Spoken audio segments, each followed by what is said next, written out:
Harper. We begin with a couple of leftovers from the 1995 season. September 22nd, just over the border is the recently reopened Expo Speedway near Cortland, Ohio. The All-Star Circuit of Champions brings 28 sprinters to the 5/8 mile. Kenny Jacobs will return to qualify. Sadly, this may have been the swan song for racing here at the Trumbull County Fairgrounds, as Expo is again shuttered, at least for the 96 season. The All-Stars invert the top 8 from time trials for the feature lineup. Indiana's Joey Saldana started the Art Wendt number 77 on the pole of the 30-lap contest. Joey led every lap over Dale Blaney and Kenny Jacobs for the $4,000 win. October 1st, just south of the PA border, is the late model capital of the East, the Hagerstown Speedway. 33 Central PA sprinters are in Maryland as part of the annual Oktoberfest. Jeff Rohrball is out after tangling with Danny Jones and Alan Cole. The feature lined up heads up from the heats. Asper's Dan Dietrich in the Tailored Homes number 39 started on the front row and took the lead from fellow pole sitter Don Kreitz on the 6th lap.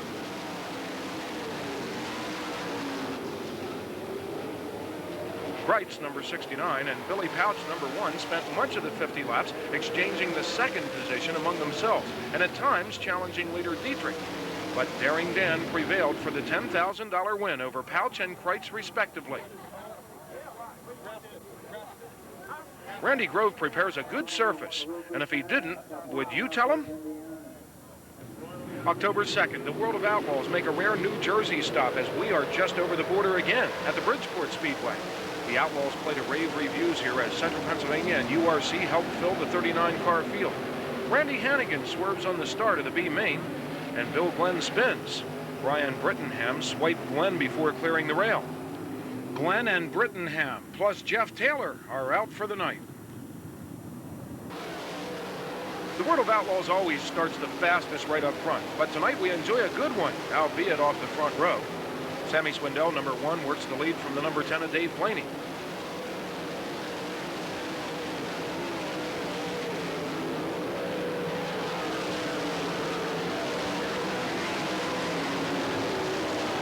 Here comes Blaney back again as the big 5/8 allows the world's best race car drivers to really grab a footful.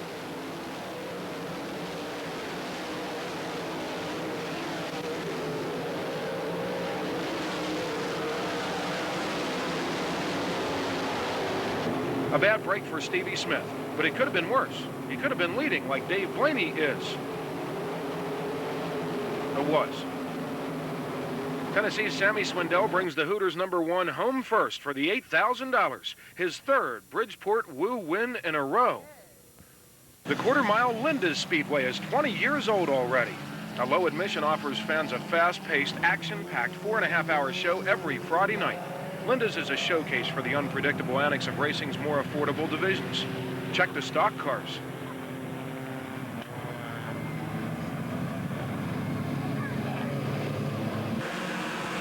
Here goes the VW Modifieds.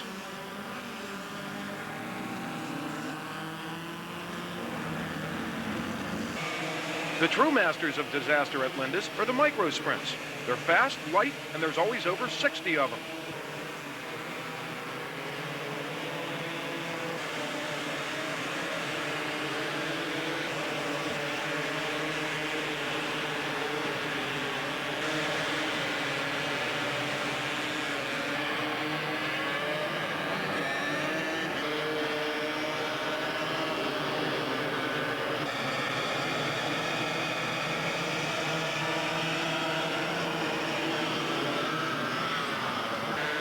Friday, October 10th. Brad Sheets, 00, leads Brett Shoney, 117, as the feature winds down. The last lap.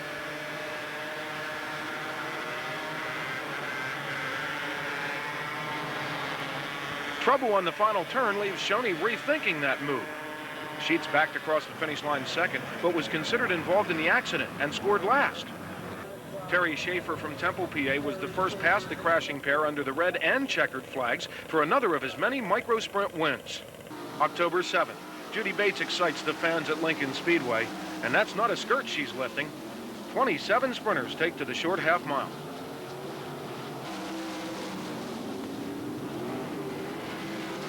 The feature was lined up by draw with the 461 of Lance DeWeese leading the 25-lapper. Lap 16. DeWeese slowed for lap traffic. Cliff Bryan does not, with poor results for Cliff. DeWeese continued to lead until the final turn when he again slowed for lap traffic as the Apple Chevrolet number 12 of Salfordville's Fred Raymer does not.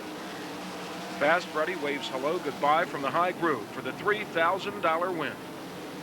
We didn't have the car exactly right, but I just kept plugging away at it, and Lance got bottled up behind lap cars, and when you're the first car there, you don't know which way to go. He went to the bottom. I figured, shit, might as well take it out over. I run as hard as I could. I was lucky enough to get a run around there and get clear. Otherwise, Lance had it. He was operating pretty nice. We just weren't real good. October 15th, New York's Empire Super Sprints and the New Jersey-based United Racing Club present one of their challenge events at the Bridgeport Speedway. 45 sprinters filled the pits, including 28 from URC, 11 from ESS, plus 4 Outlaw types. John Eldrith will return to qualify later.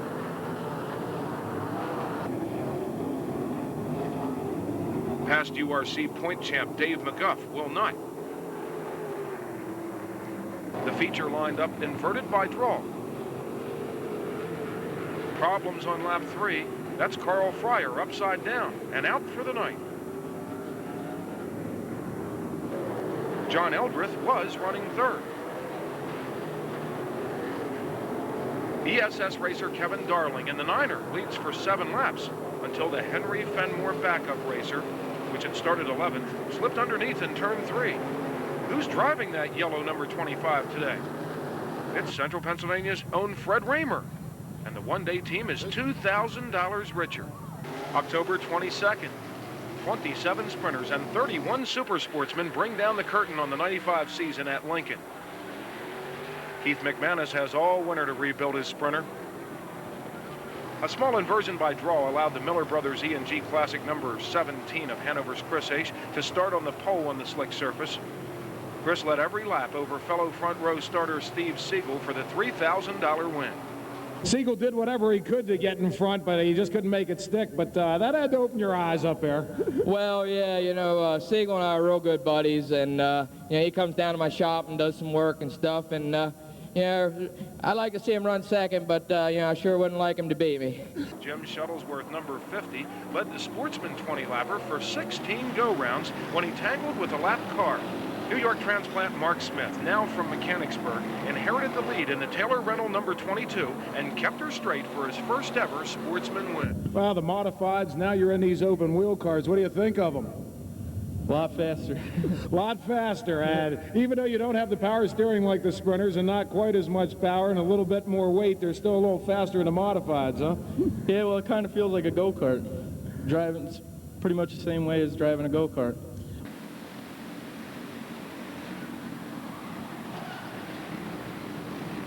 Niagara Falls, New York, named for a highly viewed difference in water levels. What really puts this Canadian border town on the map are the wintertime TQ midget races held in the convention center. The Can-Am Club always brings over 30 attractive racers to mix it up on the flat cement 8th mile.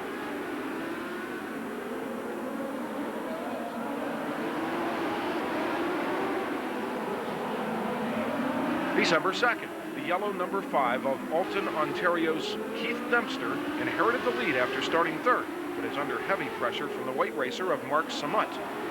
Samut gets into the tire barriers on lap 30, allowing Dempster an easy win in the Festival of Lights 50. January 13th, after starting 6th, Dempster again takes the lead with this great move on just the second of the 50 laps. As Dempster opens the lead, the number 40 of Andy McElrath also moves by pole sitter Jeff Riderby into second. There's a camera in the McElrath number 40, and watch as Andy salutes a lap car.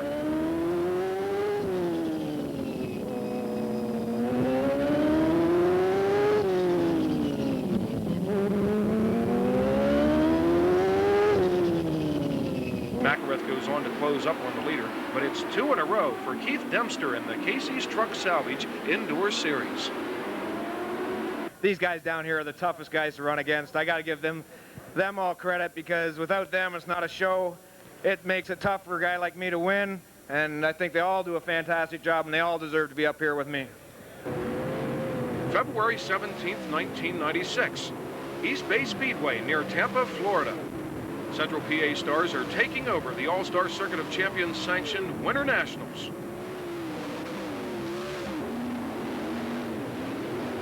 Keith Kaufman gets low and catches the berm.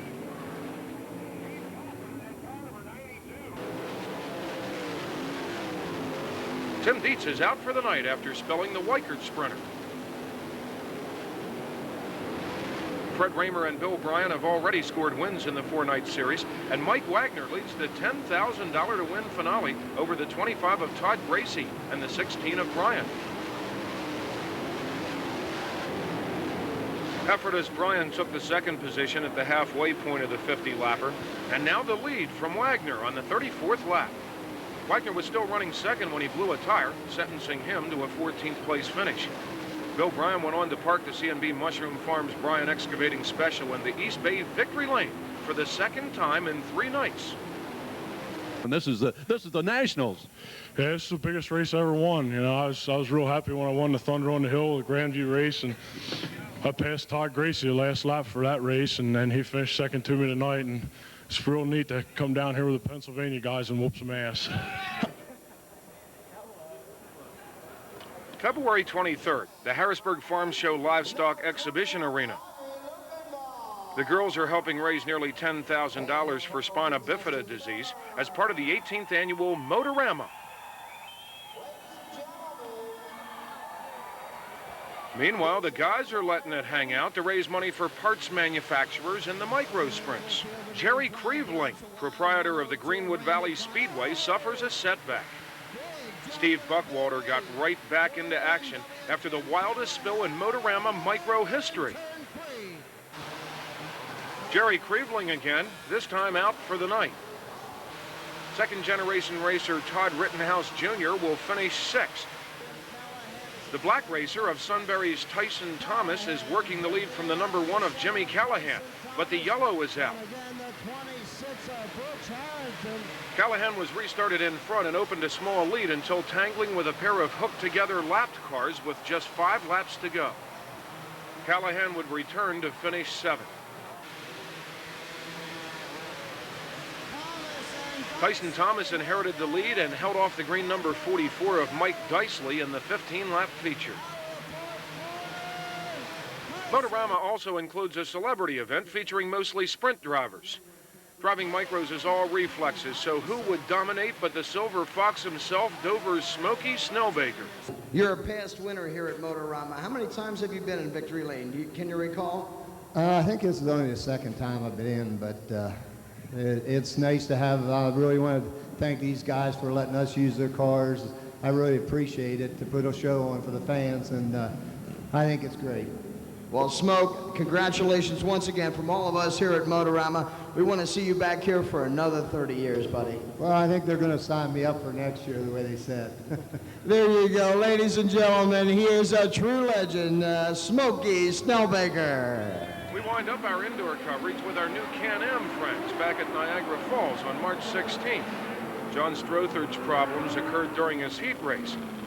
We must admit some disappointment when Keith Dempster, winner of both previous features, was started on the front row. Keith pulled away in what looked to be a yawner, but racing is never truly predictable. A lapped car spun on the 27th lap, and Dempster braked to a stop, handing the win over to his teammate, Oswego's super-modified king, Joe Gosek, 00. Once again, Lincoln opens the Central PA Sprint Car season, this year on a windy February 24th. Greg Coverdale will have a short day. Warm-ups. The green is out for the first time in 96. Still in warm-ups. The red is out for the first time. Coverdale is okay. Heat race problems are the first of several for Chris Ace today. Keith Kaufman and the black racer of Dave Haight tangle on the start of the feature. The 88 of Todd Schaeffer started 4th and took the lead from Bill Bryan to lead the first 9 laps until Bryan retook the first position down the back. As Schaeffer slows slightly, the 12 of Fred Raymer has moved from 10th into 2nd, and now the lead. Now he's back in 2nd again. Meanwhile, Schaeffer has contact with a flipping Cliff Bryan.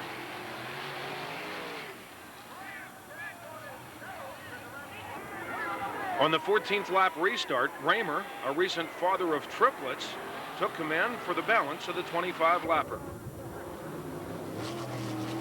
Back at Lincoln on March 16th, we check out Becca Anderson as 26 Cars sprinters join 25 Lincoln regulars on another cool afternoon. The Cars feature gets off to a rough start for Johnny Martin. Now Becca, at number 18, mixes it up with a couple of the guys. Mark Plummer, 22, and Silver Spring Sportsman graduate Jeremy Trout from Felton in the number 33 argue over first. Like we always say, when you switch from the Sportsman to the sprinters, you're not stepping up, just over. Tell us about sprint cars. They're awesome. I've never been in one before. It's the first time I ever was in one.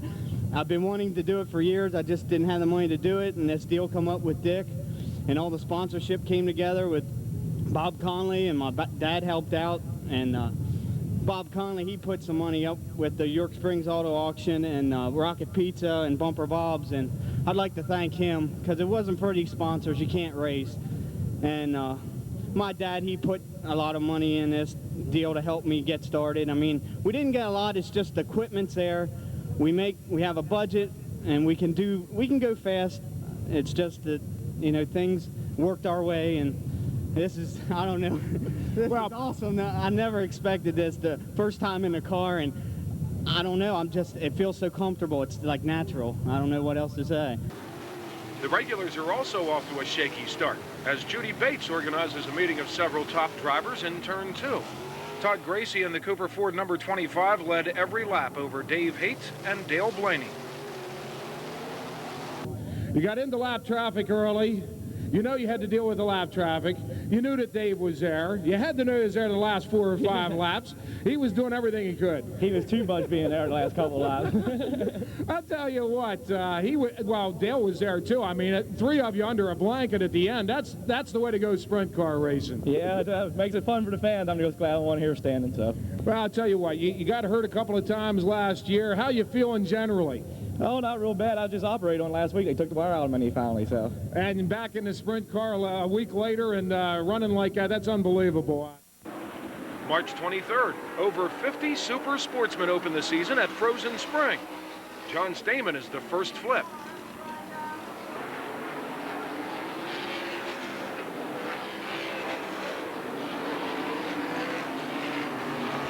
Mike Skoznick is the second. John Stoner rolled under caution.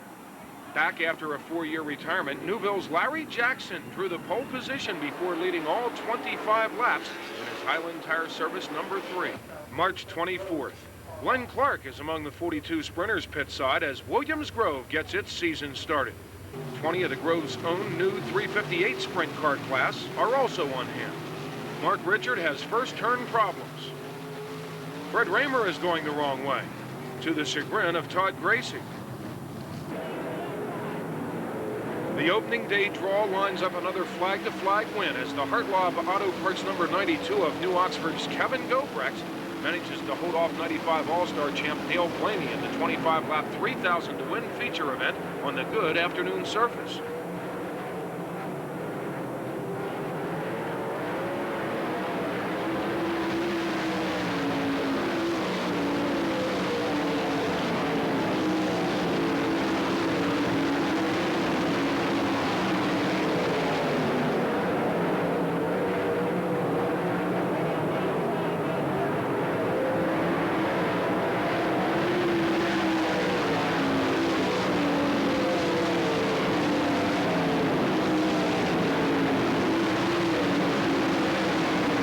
What were you thinking when you saw the red? I mean, you know, you're dealing with an experienced professional crew there right behind you as far as Dale Blaney is concerned, man who races for a living, and, you know, when they see a red flag, you never know what changes they're going to make. Did that scare you a little bit?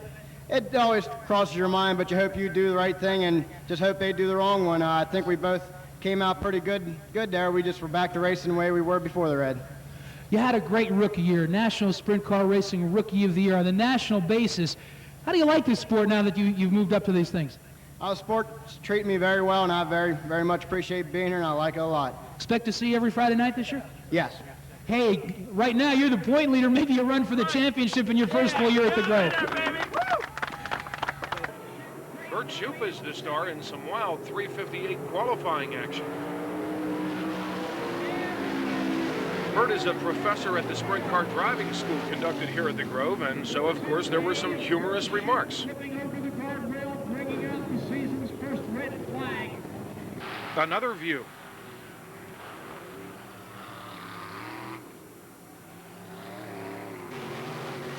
Greg Cuck tastes the steel.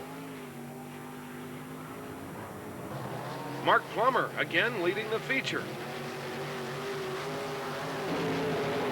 Greg Libby was closing on Plummer until a right rear tire blew out.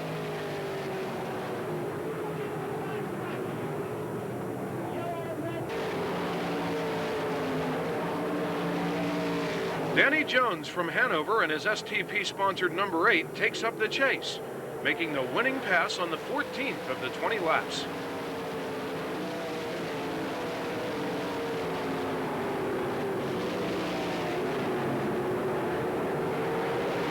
We needed that red, that's for sure. What'd you do on the red, Dan? Well, we changed the car a little bit. The heat race, I was just way too tight. I loosened it up, and I just loosened it up too much. Hate to see that for Greg. I would have liked the racing for the win, but there'll be more. Did you see the Greg Libby deal? Do you know what happened back there? All I saw was he was sideways in front of me down the backstretch, and I got on the binders, and I was hoping he'd be able to keep it from turning over, but unfortunately it did. And, you know, like I said, it was we needed the red, but we didn't need him to turn over. March 30th, 29 sprinters are at Selinsgrove. The first lap of the feature produces quite a tangle. Joe Deal, Troy Camp, and Judy Bates are all flip victims. Deal's orange racer was heavily damaged. Troy Camp, who left the speedway, managed 4 endos without touching the wing. Everyone was okay in the sprint car filet. After Tim Dietz dropped out while leading, the 5 of Craig Eschenauer worked the lead away from the 21 of Rod Strout. Now Carlisle's Dave Kalaman, driving the Mannheim Auto Auction Cindy Rowe Autoglass 77, takes over with this winning move. March 31st, Williams Grove action begins with a second turn barrel roll. There will be no humor in Mark Richards' flip. Here Mark pursues Bill Bryan before being hosed by a Goodyear during qualifying for the $5,000 to win Jack Gunn Memorial. Mark will be back in action in 5 days.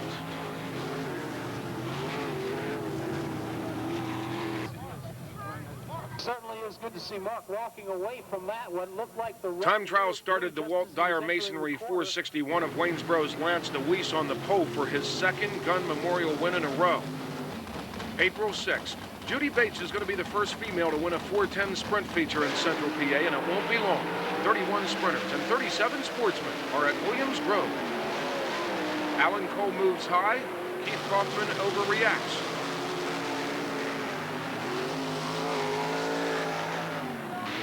Judy may need to adjust her wing again. Scott Jones has more serious damage. Mike Wagner, 55, takes the lead from Bob Bennett, 3 on the 9th lap.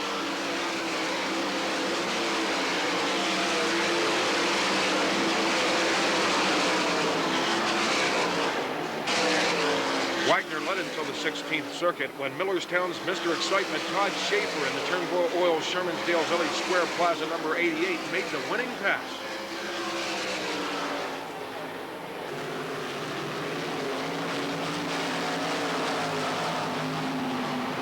You got to explain this on your nose. What's happening here?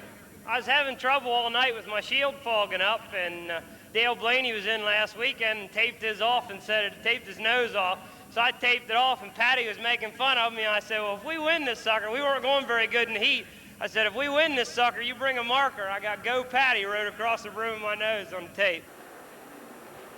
Mark Smith, 22, holds the lead over fellow front row starter John Stamen early in the 20-lap Sportsman feature. Pat Cannon meets a spinning Mark Zimmerman.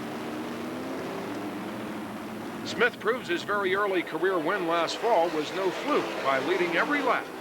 Bill Heckert is among the full pit area at Silver Spring on April 7th as we stick with the Super Sportsman.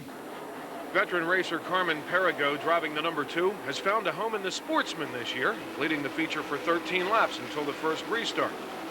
Camp Hill's Frankie Herr in the Dellinger's Auto Body 73 gets past both Tom Haxall and Perigo in 3 abreast racing. Well, top 15 last night at Williams Grove. Pretty good run, and of course you were second here on opening night, and like you said, some bad luck last week. But overall, you have to be pretty happy with the way this season is going so far. Yeah, when you can win at Silver Springs and run up front, yeah, it's an accomplishment. You don't get much competition any better than you do here at Silver Springs, and I really want to thank our sponsors, all of them. I couldn't stop. I mean, they back us, and this is our 2nd year together, and they come right back and helped us out again, and I'm real glad to be part of this Roop Racing team. April 12th, Don Wolf has a minor bout with the racy cushion, while Johnny Martins is more serious, as the Williams Grove Limiteds are 25 cars strong. Dean Bush got over a tire.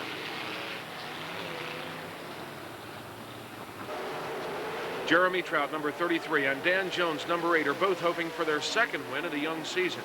Trout succeeds by taking first from Jones on the 6th lap.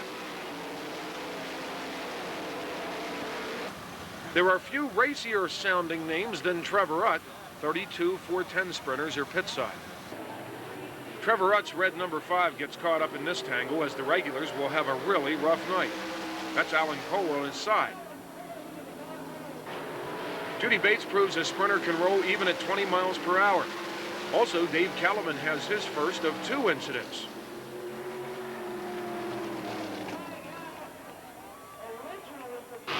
Feature time. Kevin Gobrecht begins a series of weekly 4th turn problems. It's a triple as Rutt and Steve Erdley join in. Leader Steve Siegel, J1, fends off Fred Raymer. Dave Callman turns right to avoid a stalling Billy Pouch.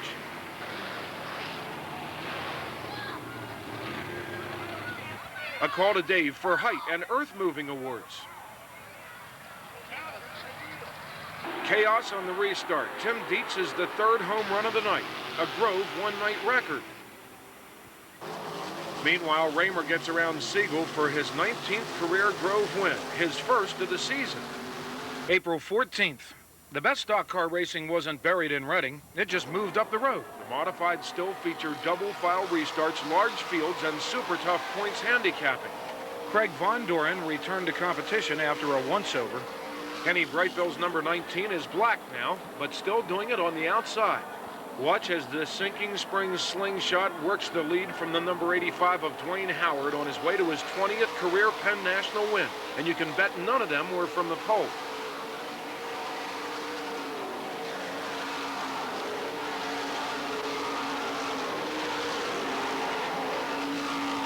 April 19th. When the sun sets on Friday night, it's showtime at Williams Grove.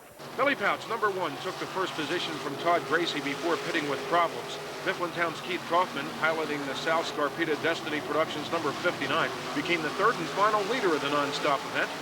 Keith's one of the best light drivers, and it's his first Grove victory since a World of Outlaw win in 1993. 40 career wins, you might get Paxton yet. Yeah, I don't know. Them old birds are tough to knock off the pole, you know, but hey, we might get lucky and win a couple more yet. Keith, you sure look good tonight. I mean, you put a move on somebody down there in 1 and 2 to get the lead. I mean, this was vintage Keith Kaufman tonight. Remember what I mean? You went from the outside and crossed down, took the lead on the bottom. That was really a neat move. Well, you can do that when, you know, when the car's working really good. You know, Jim Groff, all these guys, they did an excellent job. You know, it's a 2-year-old race car, and you know, it's a big morale boost to go out here and beat these big money teams. Did you know you had Fast Freddy all over you for a while? No, I figured he was back here, but I was just going to keep the hammer down. Back at Williams Grove on April 26th, 19-year-old Scott Jones will be on the hammer, leading the feature for 5 laps, until Judy Bates, we won't tell her age, took over with drama.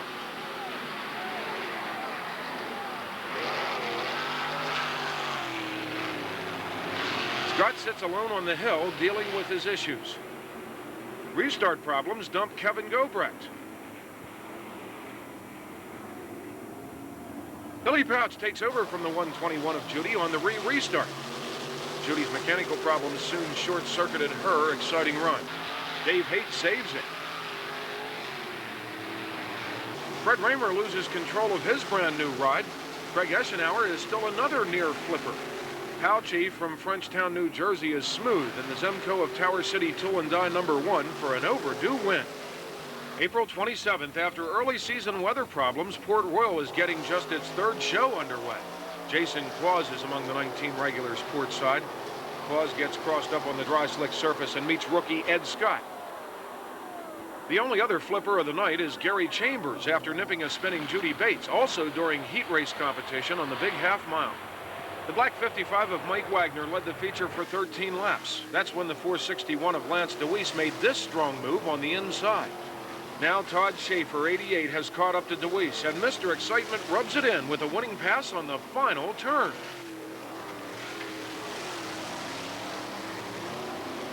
The addition of 33 cars Armaclad Sprints makes our port visit complete. That's Dan Richcreek.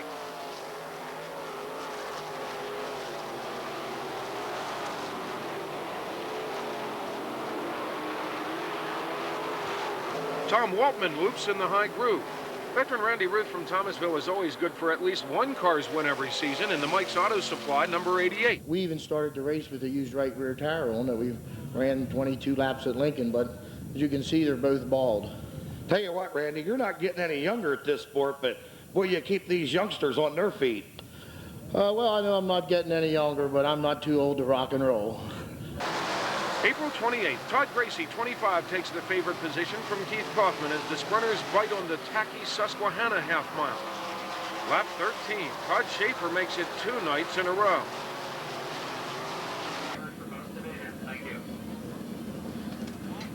Another Susky tradition is a great Sportsman feature. Terry Leininger, #1, and the 55 of Mark Zimmerman battled the first position for half the event, till the orange Wintermeyer Construction #1 of Camp Hill's Jim Shuttlesworth conquers all.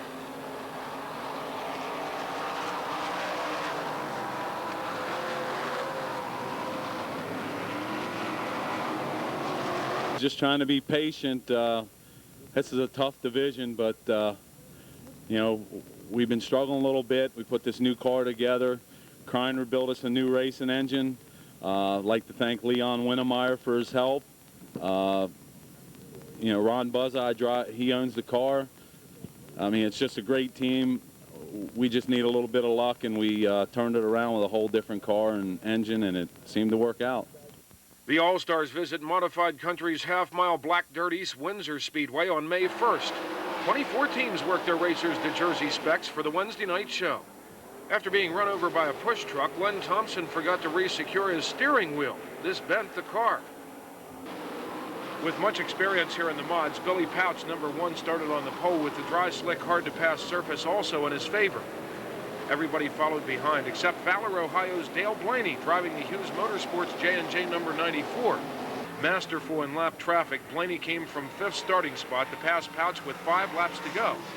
Blaney's the defending All-Star champ, and we can see why.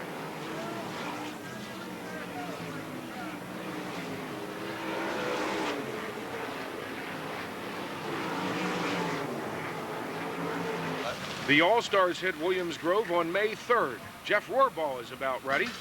16 All-Stars combined with the regulars for a 44-car field. Here, Rohrbaugh slips past Jess Thomas. However, here, Thomas does hold off Kevin Gobrecht for the final qualifying spot on the last turn of the first heat. Bob Bennett's racer jumped out of gear in the second heat. The Consi claimed All-Star Jeremy Minton.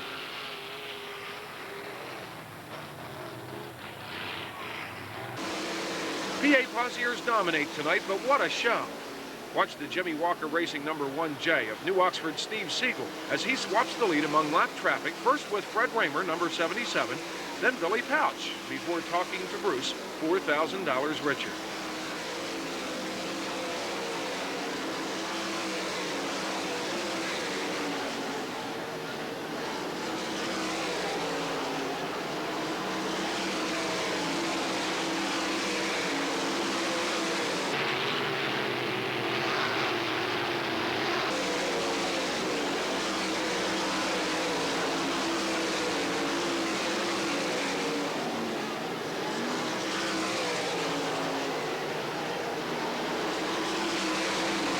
I guess what I was getting at before is you tried being a mechanic for a year. It has to be more fun behind the wheel and standing in victory lane. Well, I figure if I'm going to work on it, I'm going to drive it. You know, I don't like that working on it and not, you know, just standing there watching it go around. You're kind of up there watching the car go around. You say, no, don't go there. You know, get down here. You know, and it's like, it just wasn't for me. You might as well do it yourself, right? Yeah, if I'm going to mess up, let me do it. May 4th, the All-Stars at Lincoln. Kevin Gobrecht wheelies and duels with Greg Hodnett on the short half. 38 sprint cars have the fans happy. Jeremy Minton finds the wall again. New Oxford's Steve Smith in the Libby's Mobile Home Sales number 19 is back in action and on his hometown track. With 149 wins here in the Pigeon Hills, Smith works first from Donnie Kreitz for an even 150. The Lincoln fans ate it up.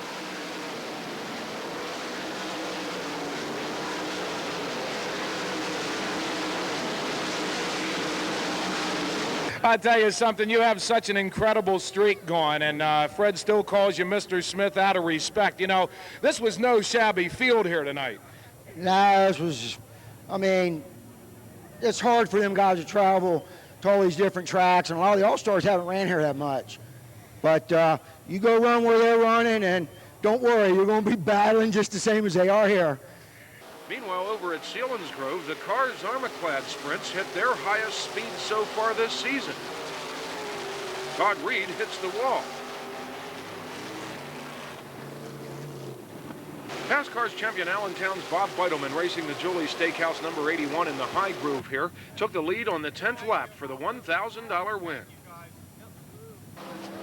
New Cumberland's Bob Bennett, number 3, holds off the challenges of Billy Pouch, and then Randy Wolf, number 75, on his way to his second career sprint car win, both taking place here at Selinsgrove. Yeah, it's what we basically work for all year long, is to come here and stand in victory lane in front of all the crowd. And we have our bad times and everything, being a low-budget team, but we do the best that we can with what we have and keep hoping that the sponsors are going to someday come. And it would always help if we had bigger crowds and everything. It'd be easier to get good sponsors to want to be here. So for all the fans that do show up, we greatly appreciate it. And if you guys can get some more people to come out here, it would help everybody's effort. After their popular win last night, the Mickle team runs into this snag on the way to the May 5th All-Star Show at Selinsgrove. A giant crowd did not see much of the feature because of the rigs, which were permitted to park along the inside of the turns. The number 3 of All-Star Van Gurley Jr. grabs the lead on the start.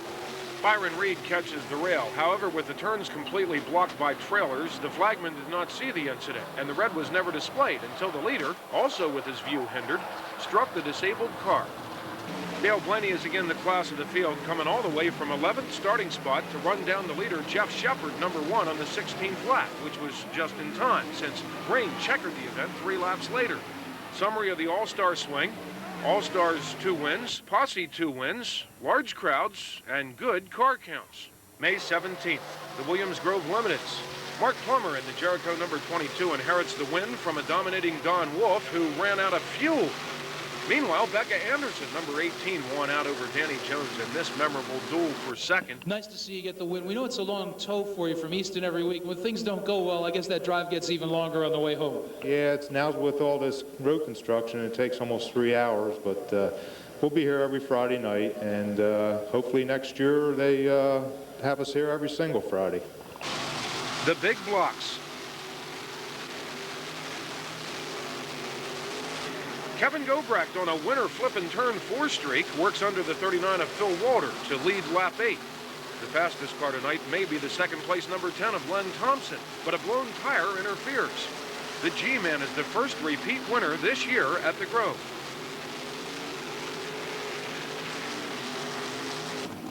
May 19th, George Ryden and the Super Sportsman Napa Tour are at Penn National. They really wind out on the big half mile.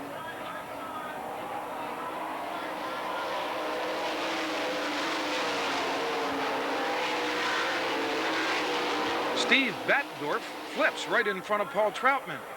Paul will qualify later. Steve is out for the night. Tonight offers our favorite moment in racing, a first career feature win, as John Stamen from Lebanon steps from the Exide Batteries Bach Gases number 23 to speak for many of us in victory lane. The most important person I got to thank I gotta give a lot of credit to my wife. She puts up with a lot of neglect and no attention, so she really deserves a big thanks, and I really appreciate her. Well, you're starting to get concerned there in lap traffic with only 1 or 2 laps left to race. I know Frankie Hurd tried to pull alongside of you. Could you hear him or could you see him? I could hear him and I could see him, but I figured I'd try to block him low. I knew he'd have a tough time getting around me on the outside there, so I figured I'd hug the rail and hold on. May 17th, hanging on at Williams Grove. Todd Schaeffer spent the night in the hospital, but will finish second at Port Royal tomorrow night. Chris Ace came from 7th starting spot to the lead on just the second lap. Mark Richard gets her back down. The G-Man can't believe it either. Despite a distorting wing, Chris holds on for his first Grove win of the season. Billy Pouch, number 1, gets past Fred Raymer for second on the final lap. Claire Wintermeyer prepares his office for 358 competition. Claire was running second in the feature when his turn 2 spin was not avoided. Claire, Dean Bush, and Randy Ruth flipped, with Bush suffering a leg injury. Trouble on the backstretch. Here's a close-up of Wintermeyer sharing major impact with last week's winner, Mark Plummer. Larry Shoup, number 20, leads over Lebanon's Don Wolf. The 5th lap, Jeremy Trout makes a strong move, which carries him from 3rd to 1st, past both Wolf and Shoup. Gary Golub deals with a lack of steering. While Shoup would hold on for 4th, Wolf, driving the Zemco Speed Equipment TJ's Auto Body number 14, has moved back into 2nd. And now 1st on the 13th circuit around the Ascot of the East, Williams Grove Speedway. Another thing I'd like to do is thank the management of Williams Grove for taking a chance on us. This is the track they call Williams Grove the Knoxville of the East. It's not that way. Knoxville is the Williams Grove of the West. Hey, we like that. May 19th, 39 Super Sportsmen come out to play on the bright red clay at Susquehanna.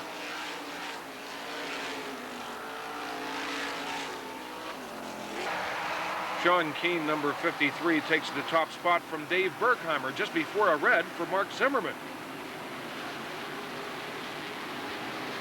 The pass was allowed to stand with Keane in search of his first win, leading on the restart.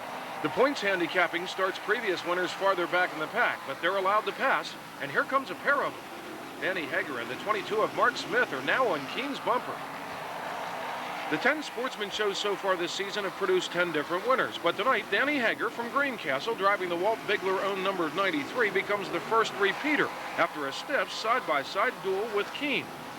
Hager took the lead for keeps on the 11th of the 20 laps, as Keane held on to 2nd over Frankie Hurd. Phil Walter, taking over for the retired Dan Dietrich in the number 39, lays it over after a long slide with Sean Weaver on the start of a sprint car heat race. Fred Raymer, now in the Hamilton number 77, ruled over the 26-car field for his 16th career Susky win. May 21st, Jim Carr will pick up $410 for his 18th place finish tonight as Ted Johnson brings the world's best race car drivers to Western PA's beautiful and efficient Lernerville Speedway. With 44 sprinters attempting to qualify on the dark, moist 1/2 mile, it just doesn't get any better.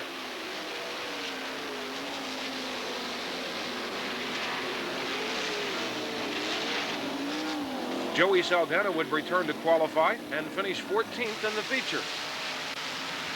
More qualifying woes.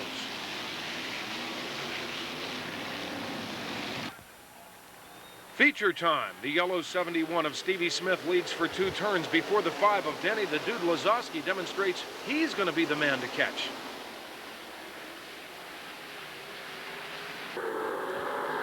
The blue deuce of Andy Hillenberg challenges the Dude through the heavy lap traffic.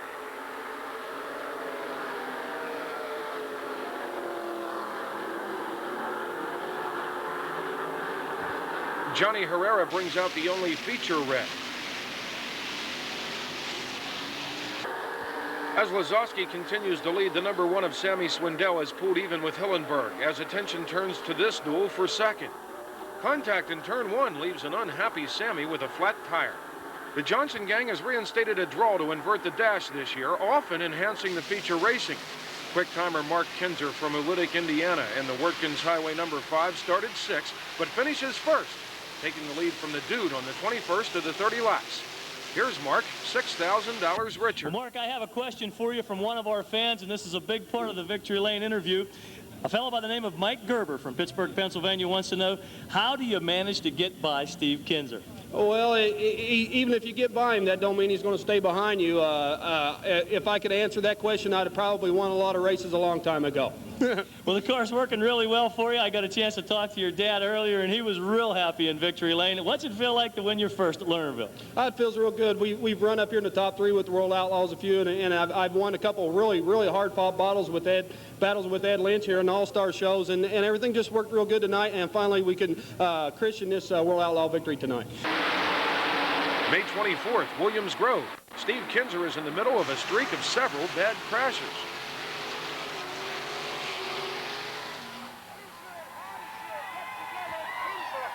It's somewhat of an upset, as Tempe, Arizona's Johnny Herrera in the Casey's General Stores Maxim leads every lap. May 25th, if you want peace, be well prepared for war. If you want to beat the Johnson gang, good luck. The sign waivers of live national TV coverage came to Williams Grove, but one thing you did not see was Californian George Korber's hard hit during warm-ups. George took a nap, but was okay. The Saturday night win was worth $9,000 for point leader Mark Kinzer on the dry slick surface. Meanwhile, over the hill, Jeff Stelter is ready for cars competition. What does a thinking race fan do when national TV coverage comes to Williams Grove? Why, set the VCR and head for Port Royal. Joe Ilg was uninjured in a Port Royal Classic. Joe just graduated from the Micros. Rich Carnathan also will not qualify.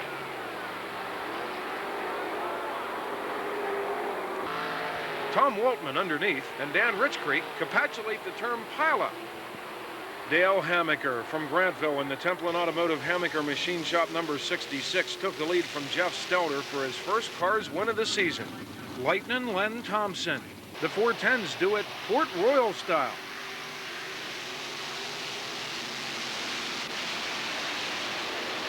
It's another new winner for the year. Tony Greener from Whitehall in his York International Fast Line Racing 61 picks up his second career Port feature win. May 25th, Sean Keane and the Super Sportsman invade Lincoln under threatening skies.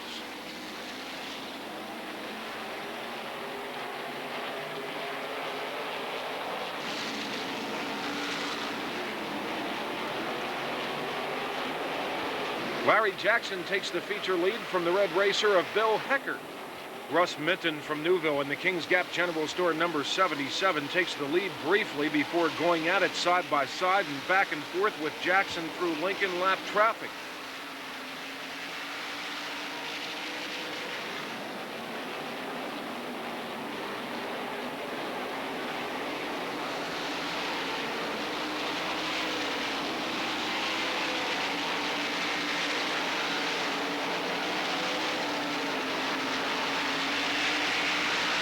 Lap 16, a lapped car is sideways sitting in turn 1.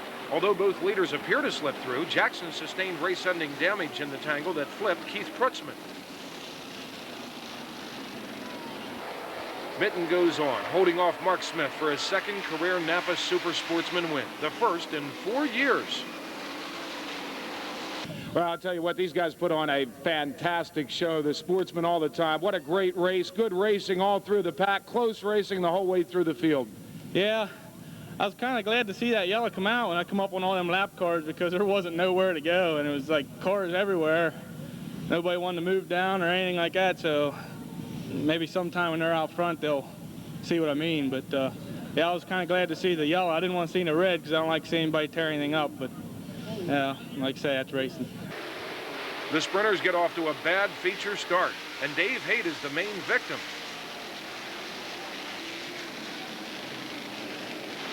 A good night for 77s as Fred Raymer zips past Phil Walter into the lead on an 8th lap restart for his 3rd Lincoln win of the season.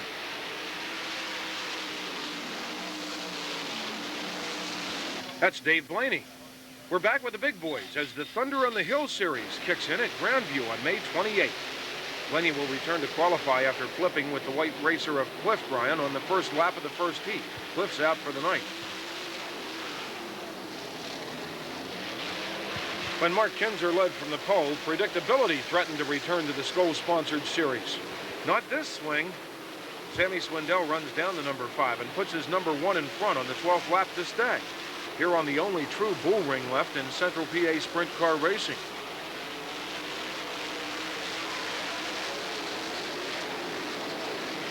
It's Slammin' Sammy's 201st win on the nationally traveling circuit. On to Williams Grove, May 31st. Problems for Fred Raymer as the Hamilton sprinter rests on Beer Hill for the second time this season. Bob Bennett is over easy. The track is back in shape tonight with plenty of cushion to bite on. Andy Hillenberg, number 2, led for 13 laps. Steve Kinzer from Bloomington, Indiana, driving the Quaker State number 11, ends his crashing streak with his 5th Skoll win of the season. Steve will be the king of sprint cars for a long time to come, at least.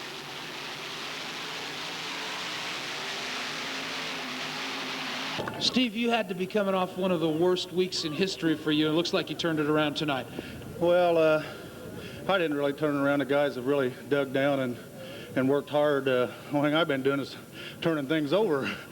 But I tell you, these guys have, you know how good a crew you got when you go through what I went through, and they keep digging in there and wanting to race, you know what I mean? And there's been times where I'm about ready to throw the towel in myself, but they stayed right there and got us back in victory lane, and I just want to thank Scott and Sean and Olin, everybody on the crew, the whole Quaker State team. They did a tremendous job the last few weeks. Again, I've said when you're winning races, you know, it's you can thank your crew all you want. When it's really tough, it's when you're having problems and have to try to dig down and come back. And believe me, I've been getting this thing in a mess. So let's hope this gets us headed back the right direction. June 1st, the Sealands Grove sprinters will put on a good show. John Heidenreich is one of the East's top midget chauffeurs, but his sporadic sprint career has taken off all too literally. Todd Hester, number 33, leads for 13 laps in search of his first career feature win, but Joey Borich has other ideas.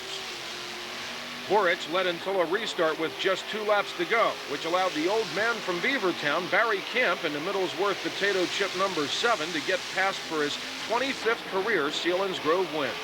Barry gives us hope in victory lane.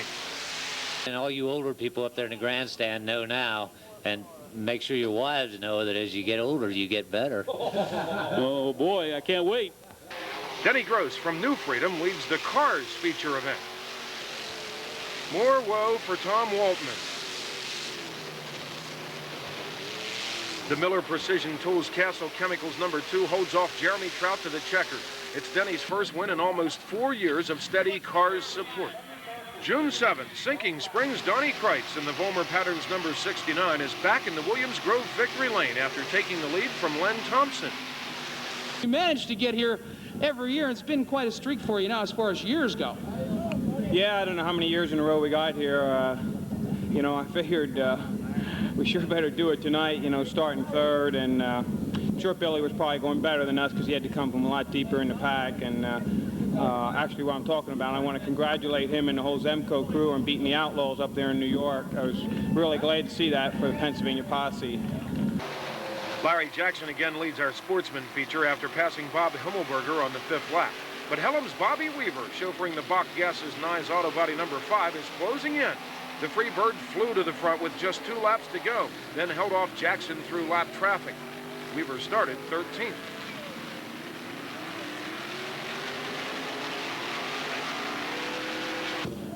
On the final lap, did you know how close Larry was off the 4th corner? He tried the high side, then he tried to duck to the inside. Could you see him, or could you at least hear him? No, I heard him, but I couldn't see him, so I figured I was good. Once we cleared the corner, he wasn't going to beat me to here. Well, I'll tell you what, you had a little extra track time tonight. I'll tell you what, they kept you busy going from the sprint car to the Super Sportsman. This has to be a lot of fun for you getting back in both of these race cars. Yeah, we put a new motor in the sprint car tonight, so we figured we'd bring it up. We're going to run up here when we get our other car done, which too much work in the shop. I just can't quite get it there, but we'll be back. June 2nd will be one of those nights at Port Royal.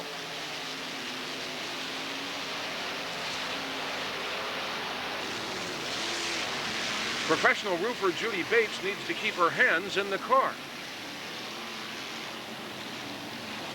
Darrell Steimling is backward, and John Fraker is worse positioned. Rick Hench is spectacular, leading on the cushion. Jim Wagner's sprinter takes a beating.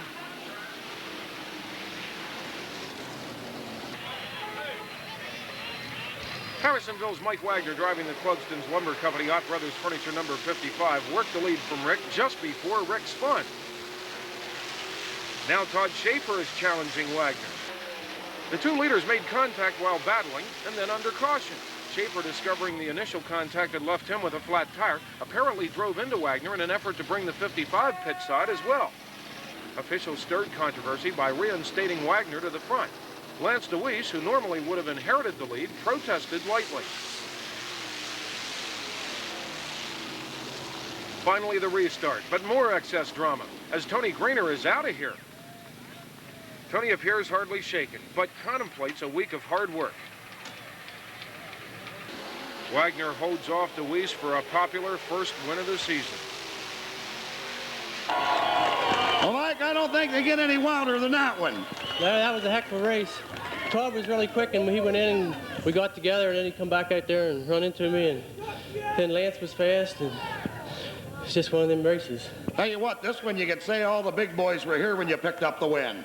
Yeah, that's one good thing about it. I just back here went in the trailer and said a prayer before the feature, and I figured we'd be pretty decent tonight. Tell you what, Mike, you drove the wheels off of her. Yeah, we were getting pretty loose over the last couple of laps. I figured Lance would be coming, but we held him off. The car sprinters conducted themselves as the professionals tonight, a more and more frequent occurrence, we might add.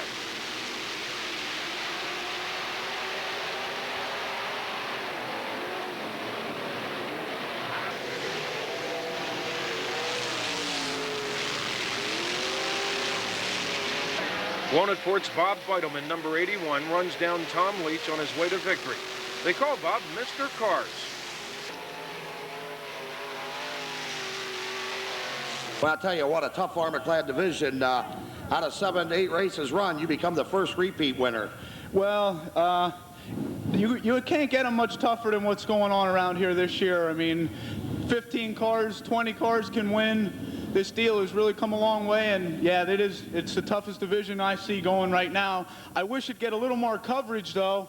I think it's worth a lot more than what we're getting. June 12th, another season highlight is our annual visit to Challenger Speedway for the opener of the Western PA Speedway. It's a nifty short half mile in great shape tonight. The All-Stars will race just inches apart.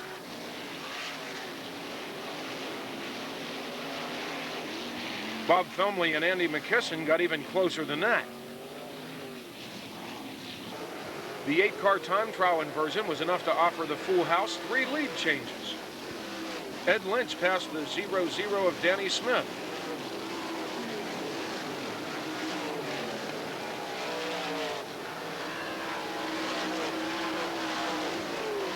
Frankie Kerr passed the deuce of Lynch.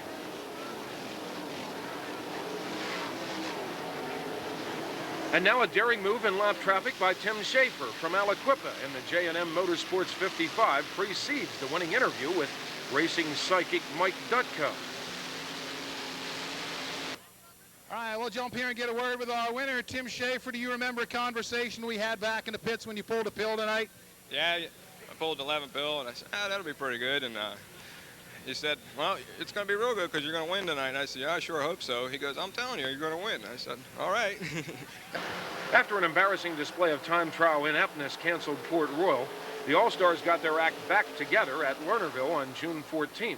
Brett Mann would have to qualify through the C and B mains. Occasional racer at 50 years young, leader Steve Smith, number 19, may be a little rusty around lap traffic. Dale Blaney opens up a lead, but the yellow is out. The restart sets up a near dead heat as Blaney edges out Tim Schaeffer.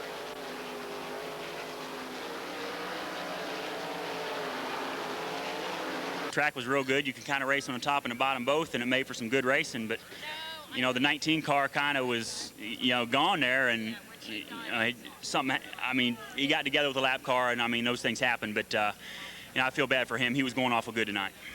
June 15th, Pennsylvania Motor Speedway. Dale Blaney leads all the way on a dry, slick surface. June 16th, the newly reopened Tri-City Speedway and Speed Week finale. Dale Blaney secures the series championship, taking the lead from Craig Delansky on a late race restart. It's the 11th All-Star win of the season for the former basketball standout. June 14th, back east at Williams Grove, Bill Fantasy drives the black number 6 358 Sprinter.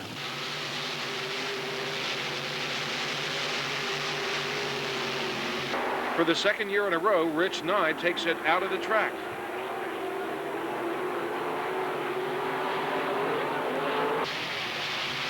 A closer look. The Williams Grove Fire Crew is always on the spot, and the track electrician made repairs in a matter of minutes. Rich was not hurt. The yellow 17 of Denny Garl led the feature for 14 of 20 laps before a flat tire brought him into the pits. Dave Ammons backs her in. Meanwhile, Don Wolf has passed Randy Ruth for second and thus inherits the lead for his second Grove Limited win in a row. Even the Ducks are brave at Williams Grove. Bill Bryan upstairs and Chris Aish on the inside both want the feature lead as the 410s get the green.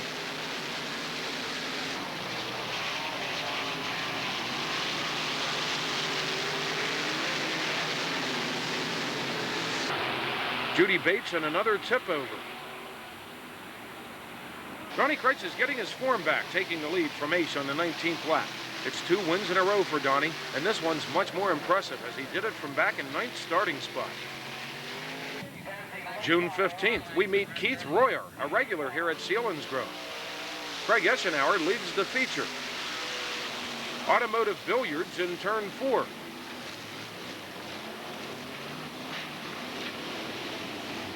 Royer bumps the rail in turn 2. The red with just 2 laps to go allowed second place Fred Raymer the perfect adjustments, and he blew past Eschenauer on the restart for his 3rd win of the season here.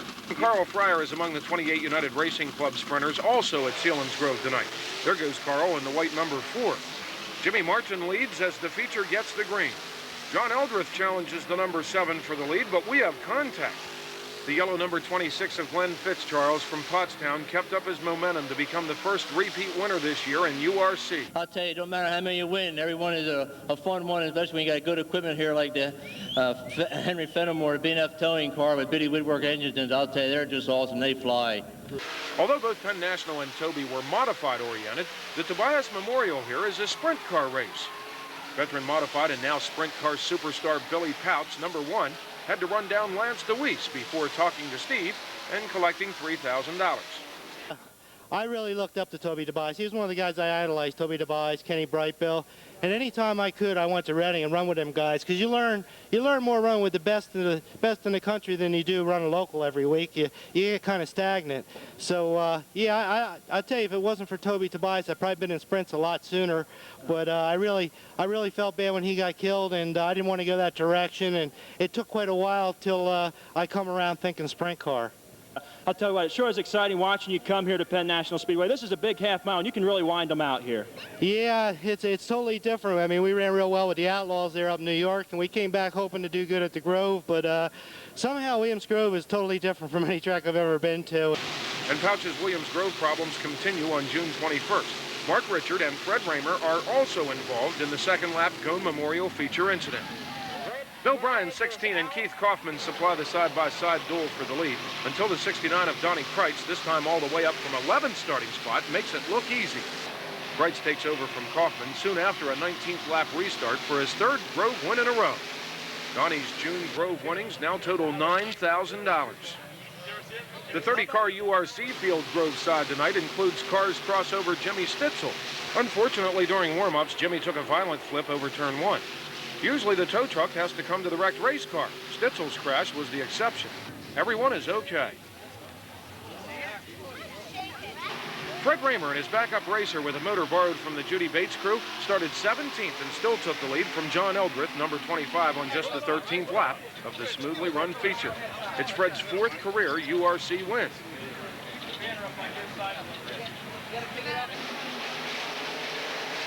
June 22nd, Lincoln. Keith Kaufman gets pinched. The Apple team would drive into town and retrieve a backup racer.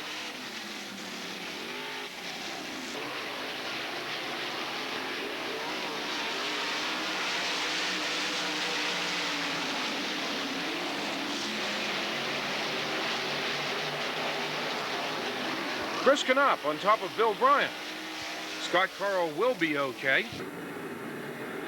And problems on the backstretch for the 99 of Scott Carl, and the red flag is out. We'll need emergency crew. The bad night for Keith Kaufman continues, with Howie Locke also involved. The 17E of Chris Ace completes his winning charge from 9th starting spot by slipping under Todd Gracie on the 3rd turn. It's Chris's 5th Lincoln win of the current campaign.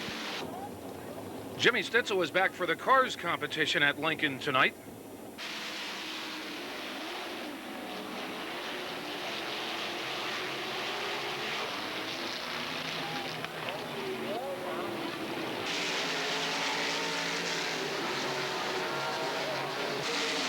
The green 23 of Doug Ressler's been leading a lot of laps lately. 13 more tonight before Jeremy Trout makes it 2 out of 3 wins at Lincoln this year in the Cars Armor-Clad Sprints.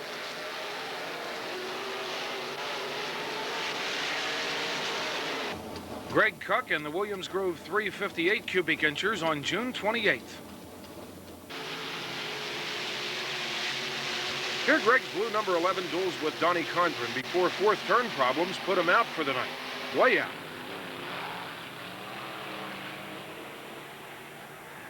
Dale Hammaker's racer lies boogered on the 2nd turn. Only 21 Cars Renegades started the feature tonight. The 33 of Jeremy Trout powers past both Greg Leiby and Donnie Ennis into the lead on the 10th lap. But 8 laps later, the Leiby's Mobile Home Sales B&G Mini Storage number 119, chauffeured by Carlisle's Greg Leiby, made the winning move on turn 2. That Jeremy buddy, he's a racer. He raced me clean. We raced side by side tough there for a while. I don't know what was going to happen. I thought, well, I'll try the top down here in 1 and 2, and it worked out. I thought, well, I either end up in the French fry stand or we'll come home with a victory lane. But Donnie Kreitz's win streak comes to an end tonight on the 1st lap of the 410 feature. Donnie suffered a back injury that would set him out for several weeks after getting over the errant tire of Bill Bryan's racer. Bobby Weaver also flipped in the season-altering incident. Here comes a 3rd and final look.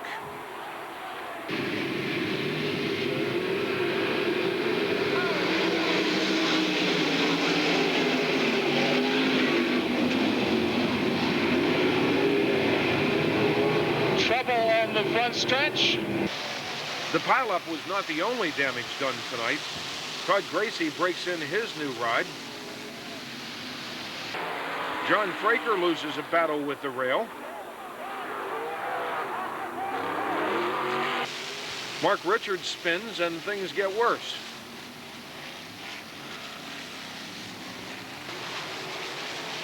The Tanger 07 of Wellsville's Dave Haight leads over Keith Kaufman and Fred Raymer. On the 17th lap, Raymer can be seen having handling problems on the front stretch. Raymer went on to lose complete control on the back stretch. Jeff Thompson clipped Raymer, and heavy car damage resulted. Jeff was okay. One of the happy people tonight is Dave Haight, who holds on over Kaufman and Lance DeWeese. Dave, congratulations. Boy, thanks a lot. I mean, I thought I was the odd man out. Those guys won a race here with every other kind of car they ever owned, and man, I didn't know if we were going to get one with this one this year, but I didn't think I was ever going to get one, so I don't know what to say. I'm just glad we got one finally. What were you thinking when the red flag came out? Everybody stopped on the front stretch. You know you've got Keith Kaufman, the leading active feature winner at the Grove, behind you for 8 more laps. What's going through your mind during that red flag period? Man, here it doesn't matter who's behind you or what. Anybody, if you're in front here, everybody behind you is fast. And as far as tonight, I was kind of glad to see the red because, you know, actually I thought that with the wide open racetrack and just the cushion, I was all right. The lap cars, I think, were, you know, Keith probably, if he had a shot at us, it would have taken lap cars, I think. July 3rd, the Super Sportsmen visit Lincoln.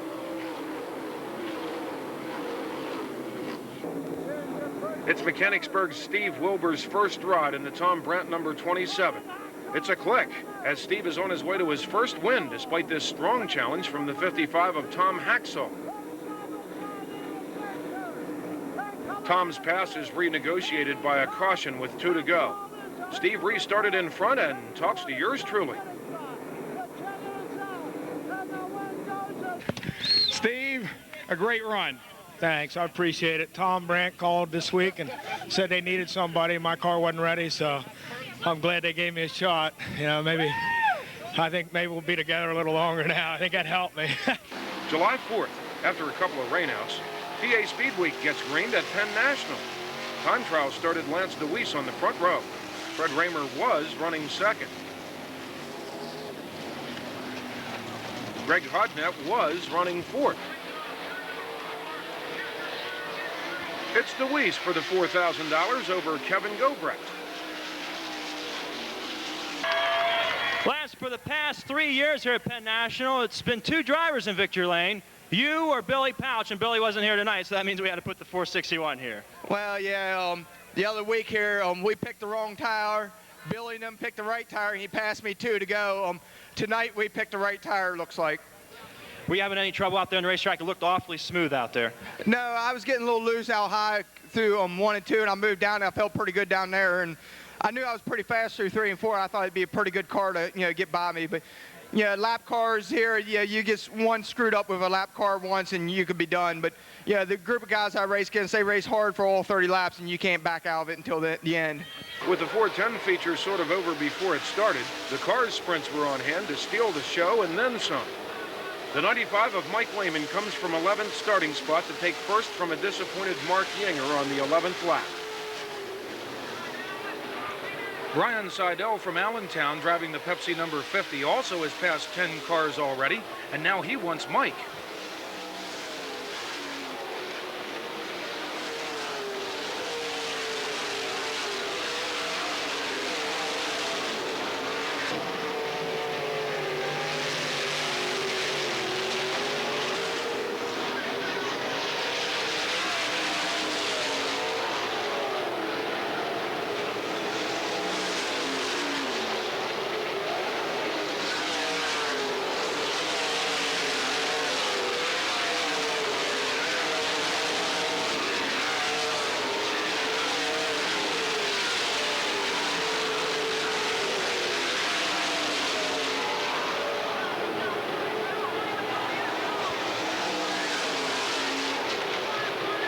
Brian recovered from bumping the wall, but Lehman will be sent to the rear after bumping a lapped car. Drivers don't come cleaner than Mike.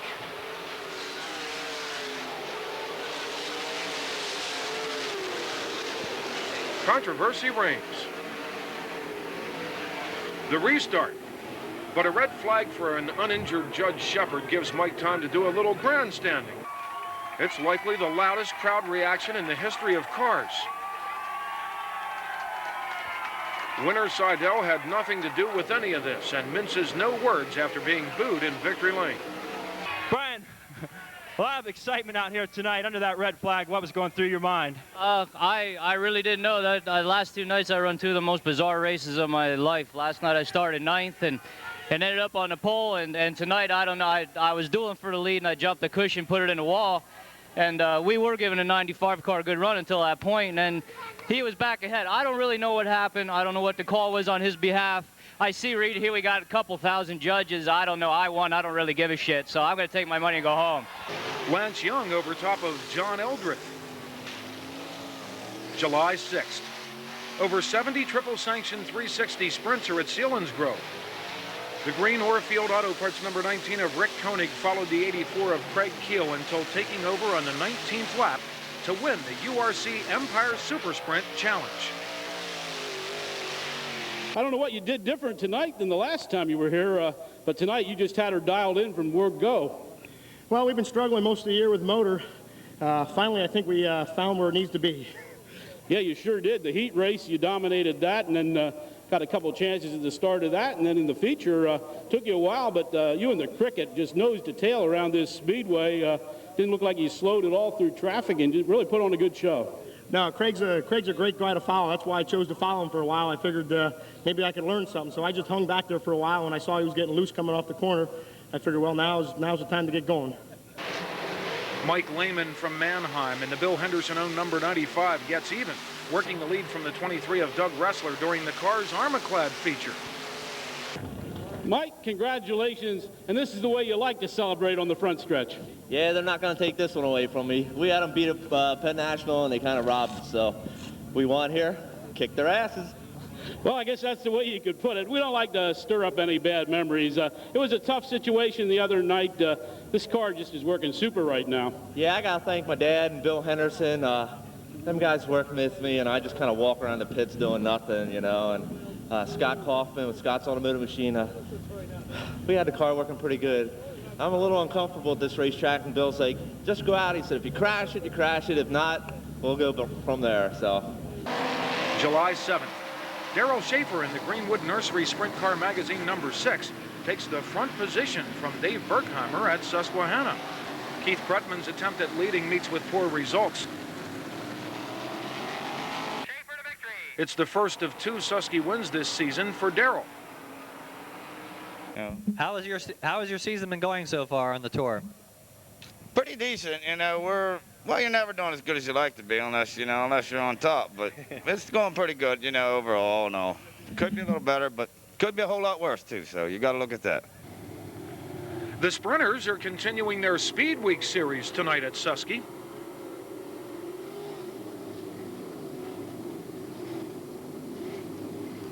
Trouble in turn 3 turns over Bill Fantasy. Judy Bates has her eggs over lightly again.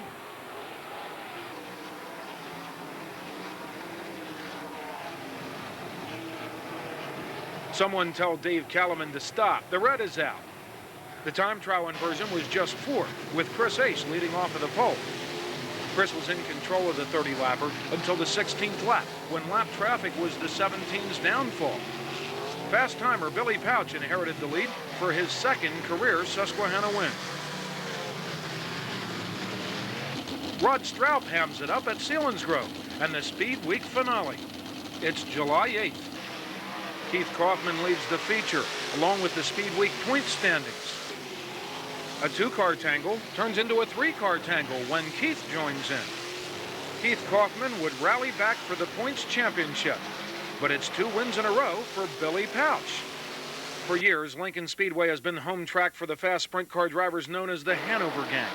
In 1996, the Pigeon Hills short half mile pretty much became the home track for the Cars sprinters as well. This gave the large crowds frequent fields of 60 full-size sprinters. Some drivers do have problems. No favorable treatment for one of the promoter's kids, Greg Libby. Randy Davis launches over Tracy Templin. Moon Mullen. Jason Claus. Rusty Presley. Big Block Weaver tangles with Scott Carl. Jeff Werbaugh and Lance DeWeese. Mark Coldren flips. Jesse Wentz. Jimmy Stitzel. Jeff Thompson slows for the yellow. Jesse Wentz does not. Jeff Rohrbaugh in the spin of the year. Dave Haight. Bill Albright into Jeremy Trout.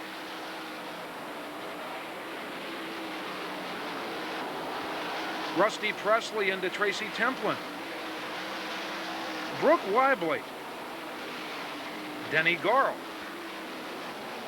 B.J. Bollinger. Sean Mullins. Glendon Forsyth. June 13th is an example of why, if you want to see the country's best sprint car racing, you don't have to live in a Winnebago. In the first of 2 features, points handicapping starts point leader Chris Ace in 12th. The 17 passes half the field, taking the lead from Brian Monteith to win the rain-delayed Gone Memorial. The regular feature is an interesting contrast. Again, Monteith gives up the lead, this time to the Slope Salvage 45 of New Oxford's Jeff Werbaugh, who is in search of his first sprint car win.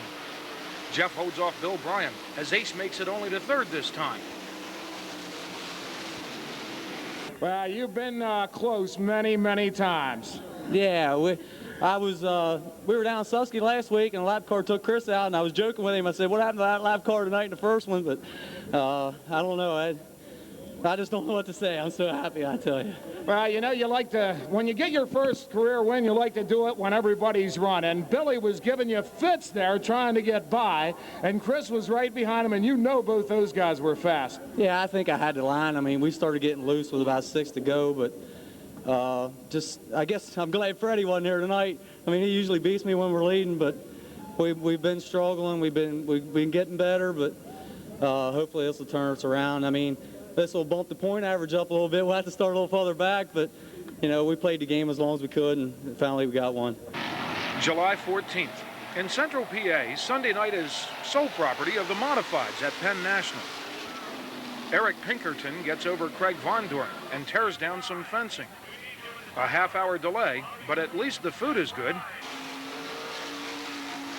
Consi time on the front stretch. Ron Schnabel will not qualify after hooking bumpers with Gene Weidman.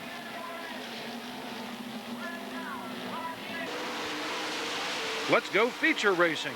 The number 1 of Rich Schaeffer works the lead from the 37 of Doug Pennebaker on the 9th of 25 circuits, as Dwayne Howard watches closely from third.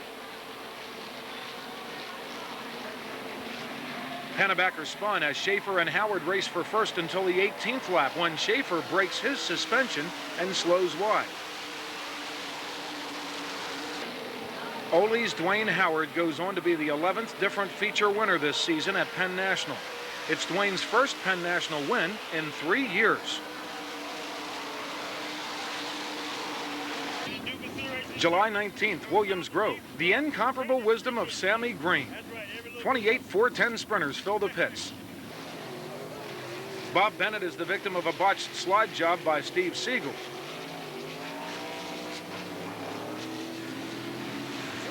Bobby Weaver shortens his sprinter during the feature. The feature soon developed into a Todd Schaefer-Lance DeWeese show. Here DeWeese takes first from Schaefer on the 8th lap.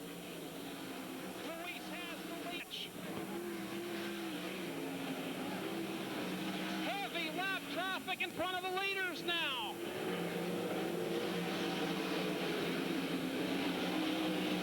With 3 laps to go, Schaefer returns the favor among lap traffic.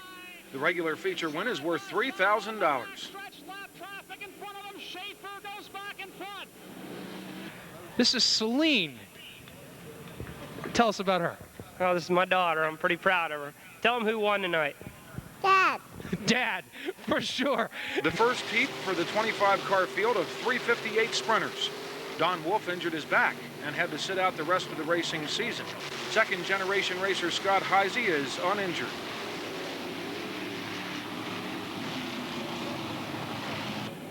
Randy Ruth came from 8th starting spot to take the lead from Gary Gullub for the win in what could be called 88 night. July 20th, a sprint car twin bill at Selinsgrove. Troy Camp contemplates before flipping with Ron Kramer, as Jim Campbell will with Todd Hester, all without injury.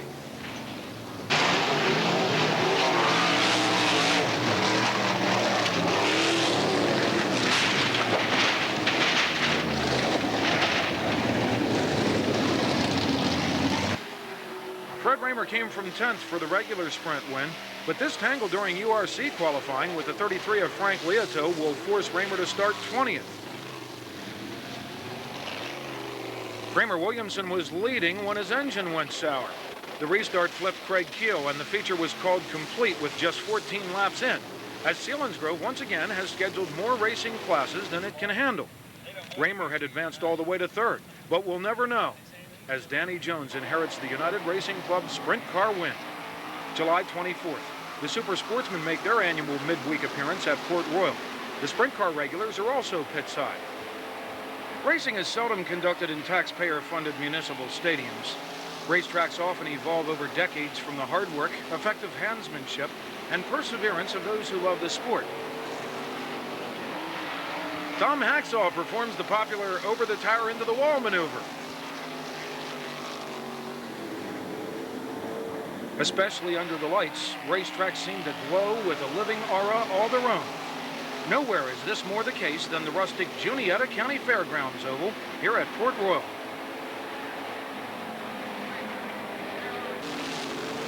Once over off the turn 3 wall for Frankie Herr.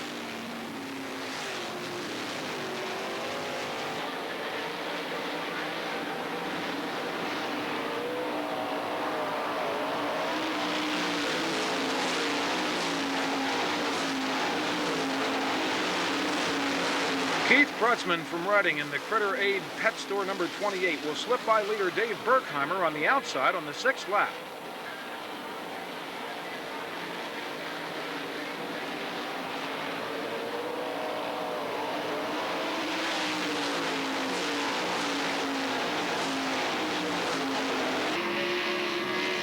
Krutzman held off Larry Jackson in the closing stages for his first win of the season in the Napa Super Sportsman. Hey, I'll tell you what, this is one tough tour, this Sportsman Tour. Yeah, it's one of the roughest, especially when you have 63 cars like we had at Silver Springs on Saturday, and then we had a bunch here tonight. It really makes it tough for everybody. I'll tell you what, when you had Jackson on the inside of you, did you know you had him covered? No, I wasn't for sure till after the other yellow. Then I got away from him again. I didn't see him. Then I figured I had it if I stayed where I was.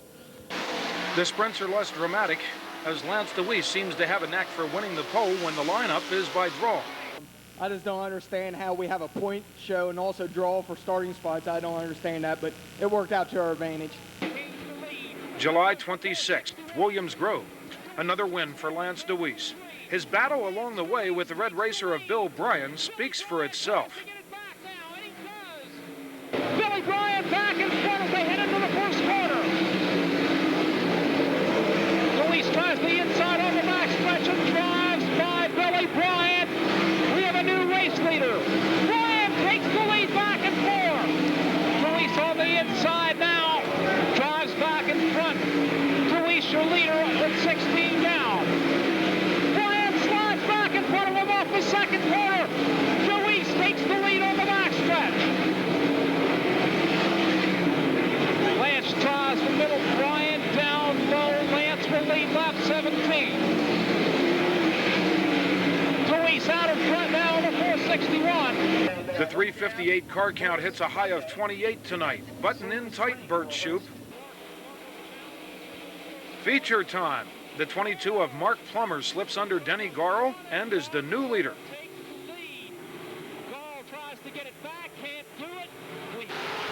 Meanwhile, Shoup slides into the spun racer of Greg Leiby. Bert's ride was nothing compared to Delaware's Ted Baker. Ted was A-OK and would be back in action in a couple of weeks. The 13th lap is lucky for Dale Hammaker, working past Plummer for his first Grove win. I'm really surprised it's taken this long, Dale, because you have been quick all year. You've had some bad luck. A crash I can recall one night when you were really fast, some bad luck there. And just seems like things have been happening to keep you from victory lane, but you weren't going to be denied tonight. Well, we had a fast car here a couple weeks ago, and I boogered up. I hit the inside tire, and then down there we had a steering arm broke. So I was thinking of that the whole race. I think, oh, man, here we go again. But we got through it, so I'm just glad to be here. July 27th, there will always be a Silver Spring where Silver Spring ought to be. Here come the Super Sportsmen on a very special night. Another once-over off the turn 3 wall for Frankie Herr.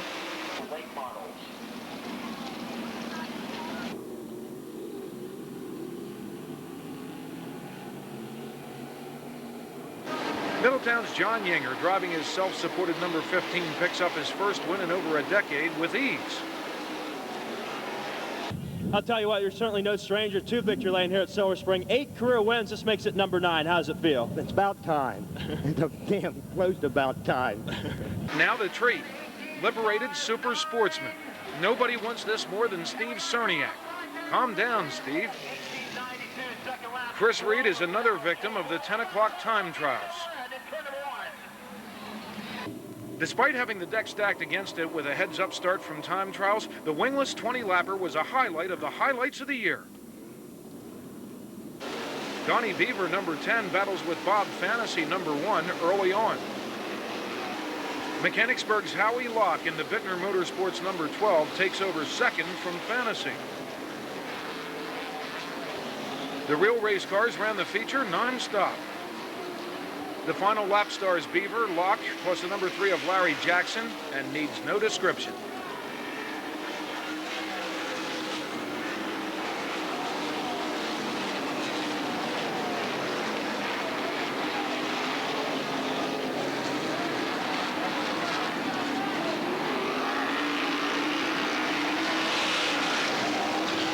You said you raced a sprint car without the wings. Have you ever taken a Sportsman out without the wings? Maybe you had some trouble in a heat race, you had to take the wing off or something. Do you recall ever driving one of these things without a wing out in the racetrack? No, I begged Alan Kreitzer when I was here 3 or 4 years ago to do this.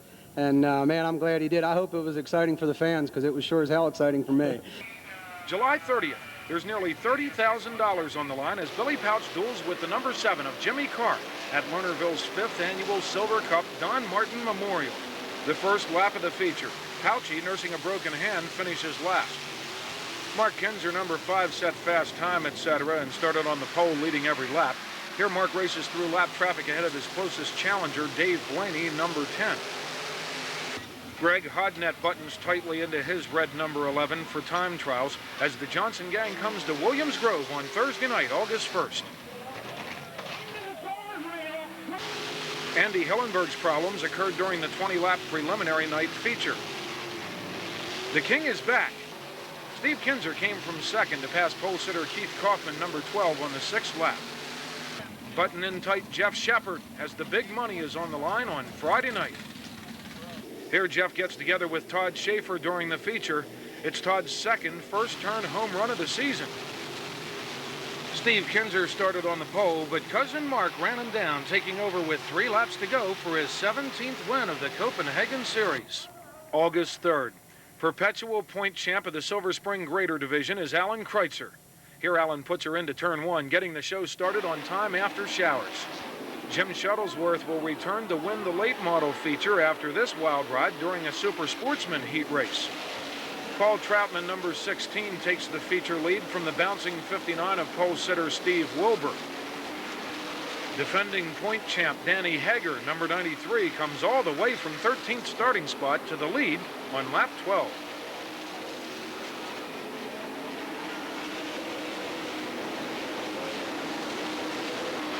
Twelfth place starter Donnie Beaver moved into second and challenged the Walt Bigler-owned racer of Hager, but it's Danny's second Silver Spring win of the season and his third on the Sportsman Tour.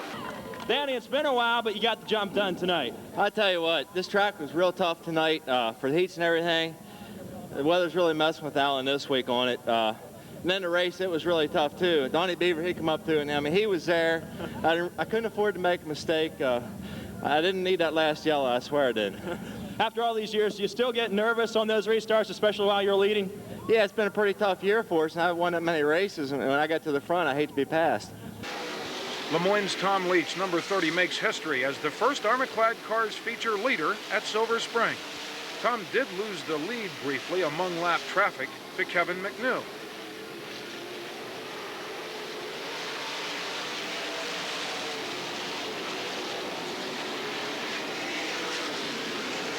Rusty Presley moved into second and appeared ready to challenge Leach, but wheelied into the inside wall.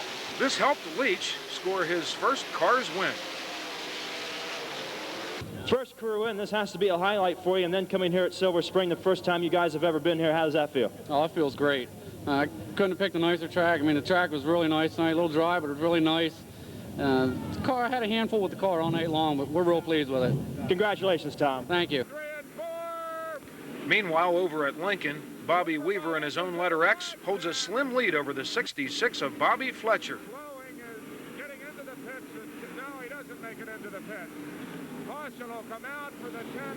A car stops on the track, bringing out the caution. As so often is the case, this would be expensive, as the restart flips Chris Aish and Jesse Wentz and also involves second-place Fletcher. Weaver continues to lead over Jeff Rohrball in the 25, now driven by Scott Osherman. But Osherman breaks a wheel. It's the Freebird's first sprint win at Lincoln in 4 years, his first ever in his own racer, and his 15th Lincoln career. Meanwhile, over still further at Hagerstown, With such a frequent and strong home track advantage, it is surprising that a high percentage of the Pennsylvania Posse's wins over the Johnson gang occur at relatively neutral territory. Recent Billy Pouch wins at Syracuse and Rolling Wheels, or Donnie Kreitz also in New York, for example. And tonight in Maryland, as Steve Smith, number 19, comes from 4th starting spot to run down pole sitter Mark Kinzer, number 5, and then hold off the last lap challenges of Sammy Swindell.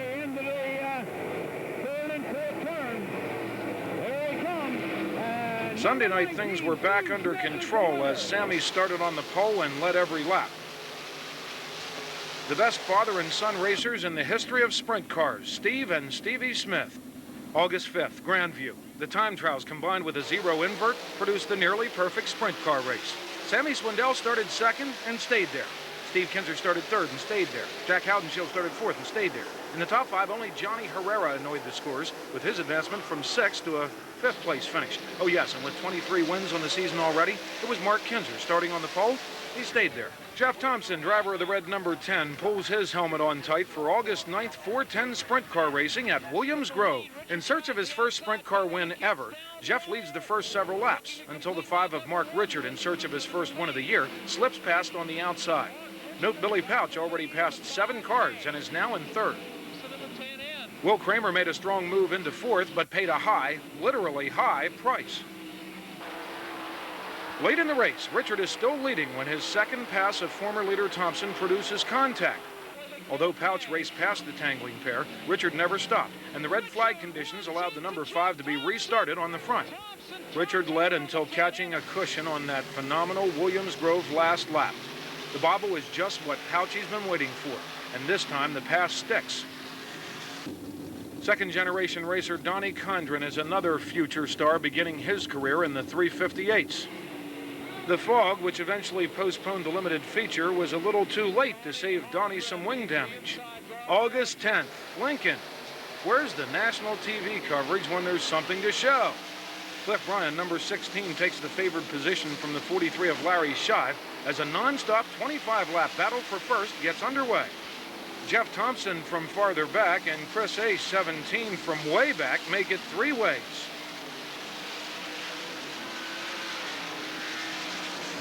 Thompson leads.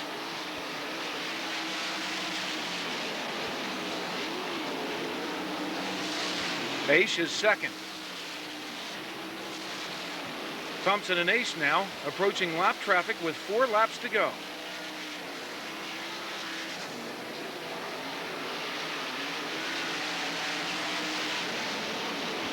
Three to go.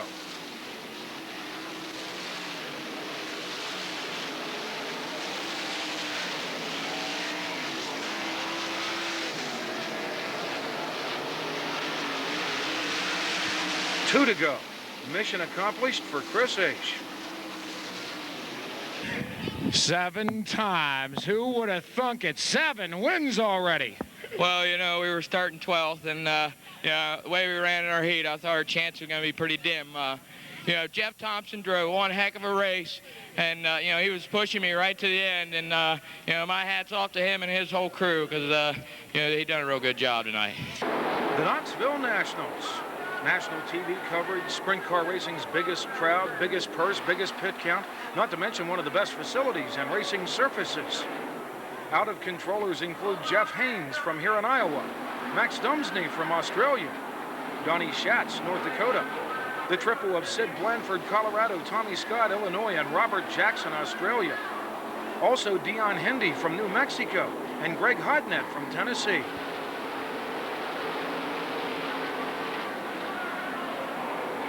With the heads-up start, the National itself can be anticlimactic. Indeed, favorite Mark Kinzer started on the pole and led every lap, but it couldn't happen to a better guy. Meanwhile, those of us stuck back in PA continue to suffer the stress and confusion of points handicapping with its feature lead changes and side-by-side racing. The Williams Grove Limited's complete last week's feature. Donnie Enos in his Delmarva Kenworth Tri-County Well Drilling number 14 takes first position from Bill Fantasy.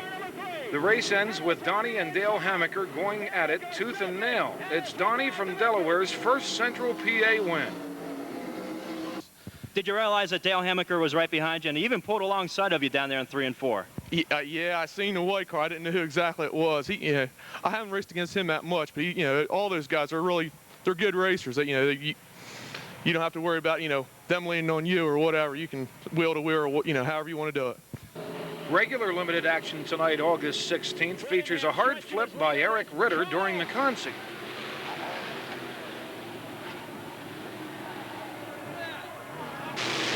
The first lap of the feature finds Jeremy Trout getting punted into the billboards. Sensational go-kart graduate Jimmy Burns gives up the lead to the 119 of Greg Libby with 6 laps to go. Once again, Dale Hammaker's last lap challenges come up a hair short. It's Greg Libby's second Grove win on the season. Button up tight Jess Thomas. The 410s use every cubic inch to yank him off the tight Grove turns on down the long straights. Trouble waits for Jess as Steve Siegel botches a low inside slide job.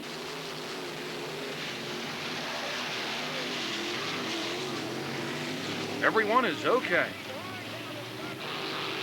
Grove newcomer Buzz Sossman hooks the rail. The 55 of Bill Sims leads the feature, and he certainly won't be caught by Will Kramer. Sims continued to lead for 18 laps. Here the 13 of Scott Jones finally gets past. Sims is not giving up, and now here comes Lance DeWeese as it's 3 wide for the lead down the backstretch. DeWeese took second, and finally the lead with 2 3/4 laps to go. It's Lance's 4th win here this year. August 21st.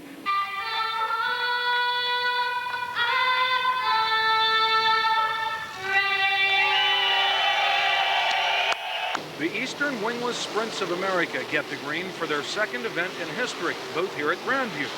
Kevin White rolls, as would several of the 23 360 cubic inchers, which one writer called wingless, fearless, and clueless. Dave McGuff, Bob Swavely, and Bill Bryan are also feature flip victims, but everyone is okay.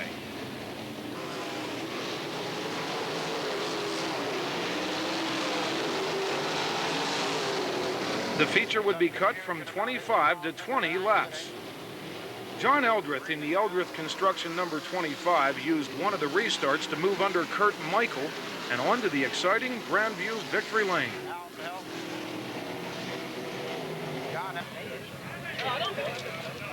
It's a big show tonight as the 410 wingers look like rockets, completing their Thunder on the Hill series with a 30-lapper. Todd Gracie loses his steering in warm-ups. A quick detour for Tom Bear, also in warm-ups. Judy Bates flips, and this time she does not just tip over. Billy Pouch plays villain. Judy is okay. John's brother Tim Eldrith gets over a tire. These incidents were in or before qualifying races, and the feature went non-stop. The number 461 Lance DeWeese started near the front and held off Billy Pouch through the lap traffic to be crowned King of the Hill.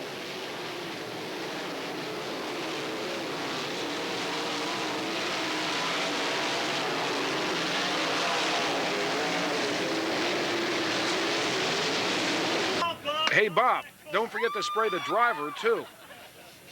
August 22nd, Selinsgrove for the 2nd annual Beef Night in a row, and in the same spot for Billy Sims. Fred Raymer inherited the lead from Todd Schaeffer, who dropped out for the biggest stake in front of the large crowd. Williams Grove, Video Voodoo, Mark Richard. There's Craig Eschenauer, who has 2 wins on his season. Mark in warm-ups.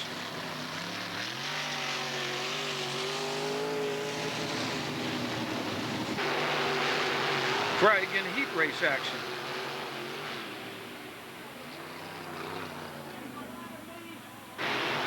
Craig again in feature competition.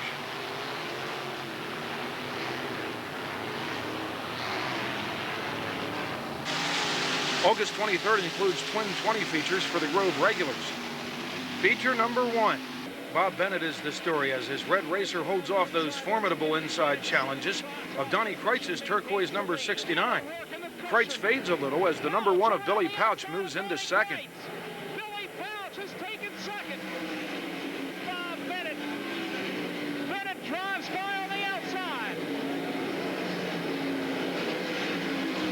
Pouchy gets the job done where Kreitz did, and Chris Ace will fail. Billy Pouch, your new leader. Pulling away in the Zipco number 1. Chris Ace knocks there. As Ace rests on the rail, Pouch picks up the winner's check. The second 20-lapper, Lance DeWeese, 461, humbles Fred Raymer with this winning pass on the 14th lap. Area Auto Racing News columnist Bev Thompson gets and gives the scoop. 1996 introduced the Bridgeport Open Sprint Series.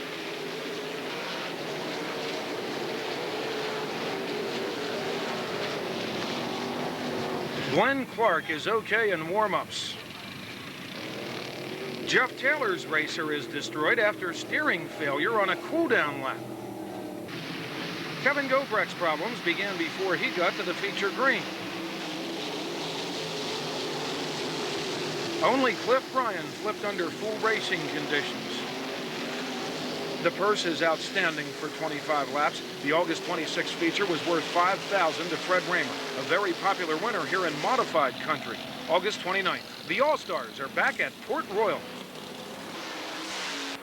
All-Star Kevin Huntley and the U2 took the lead from our own Donnie Kreitz. But here comes Kreitzey back again, just before the pair of blue racers wore down the awesome Port Royal front stretch.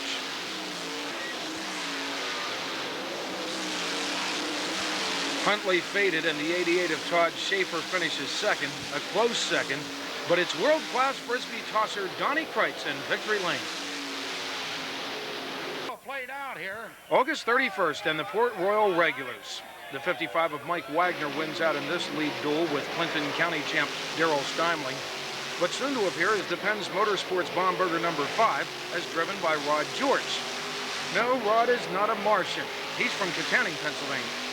And we'll check that color balance. It's a lot nicer to win when Todd and Lance are here, but there's a lot of other good cars here, and we had a real good race going on with Mike Wagner there, and we're here.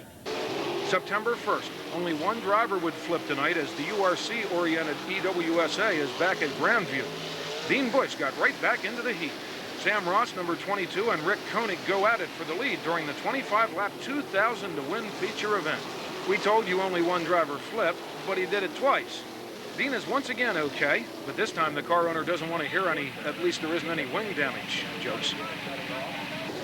Ross comes back at Koenig, but Koenig would win the exciting feature for the beautiful, sleek, wingless sprint cars.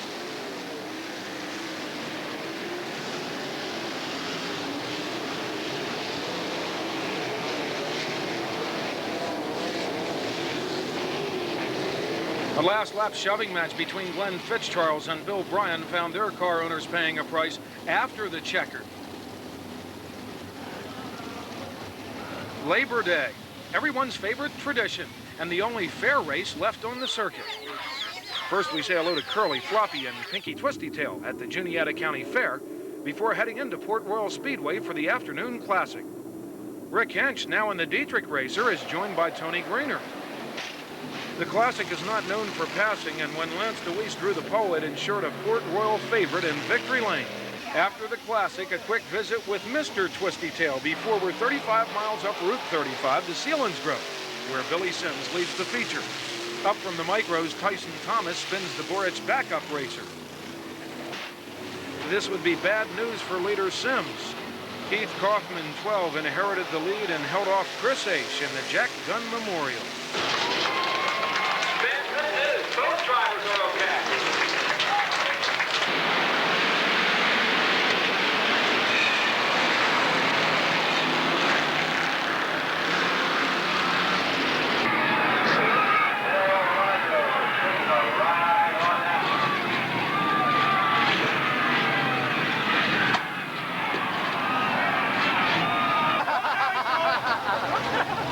Off with his head!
standing on his own. Just to the north of the circuit is the successful Clinton County Speedway. Portable divisions like the stock cars and even dune buggies allows no shortage of memories here on the long third mile every Friday night. And on the professional side, fields of sprinters on at least one occasion approaching 30 rounded out the shows during the '96 season. Bobby Sanso gets the worst of the deal on the front stretch. Mark Whitebread dumps and then is tagged by Vince Snyder.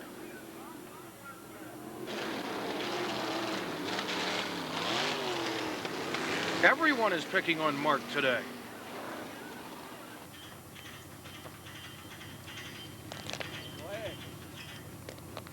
Brian Thompson spends his weekends in the trenches of the Midwest, capturing priceless full-frame images.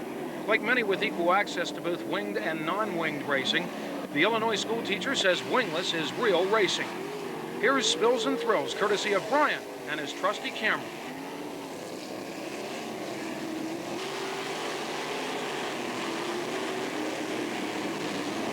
Dr. Tom Black lifted when he got to the cushion, and this was the result in qualifying at Putmanville's Lincoln Park Speedway in Indiana. Corey Smith uses Nick Adams for a ramp at Terre Haute, Indiana. George Williamson uses Robbie Ort for a ramp at Terre Haute. John Stanbro spins and Dick Gaines blast him at Bloomington, Indiana, sending both flipping. Ken Christian bicycles and flips at Lincoln Park. Dustin Smith flips on a tacky Bloomington track in hot laps of USAC competition. Kevin Thomas, number 3, gets over Brad Marvel at Terre Haute. Jamie Fredrickson gets over Kevin Gross's wheel and flips at Lincoln Park. Jack Hewitt bicycles and flips hard, destroying his car at Bloomington. The midgets are just as wild. Steve Barth puked a motor and blasted the first turn wall during the Hut 100 at Terre Haute. David Gill flips at Canton, Illinois' Spoon River Speedway. Bonsai pilot Todd Thelen gets into Kenny Brown and flips at Jacksonville, Illinois. George Amon goes for a ride after getting over a wheel at American Legion Speedway in Fairbury, Illinois. Dirt car hayrides at the DuQuoin, Illinois State Fair. These whale-sized sprint cars can chew up your roll cage. Jimmy McCune gets in, over, and on his head without injury. Brian's finale. Doug Collada flips during time trials at Terre Haute.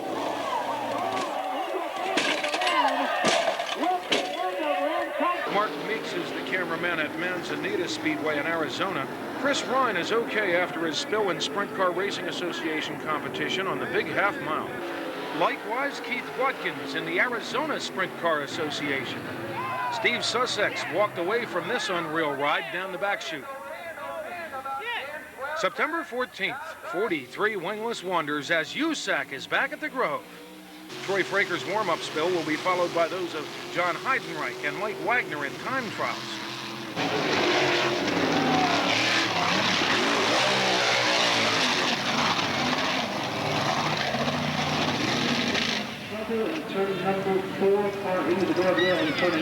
Mike Wagner, under time, a lookout. Mike Wagner into the guardrail and turning over between 1 and 2. Heat races dumped only Will Newland, and there is no damage.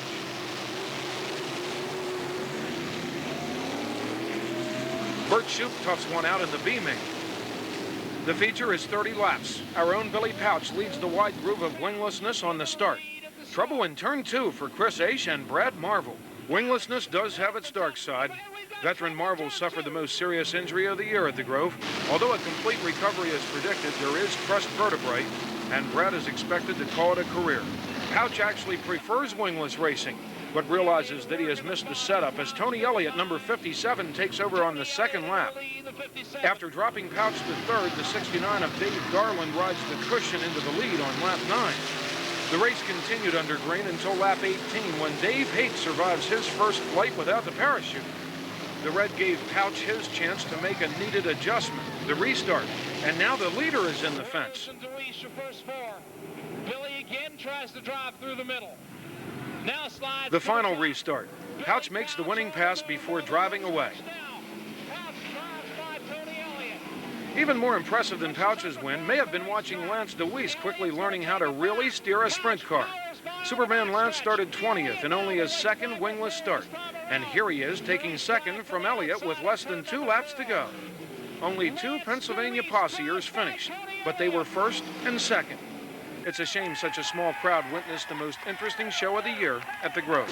September 15th, things are sort of back to normal at the Selinsgrove National. Judy Bates tips with little damage.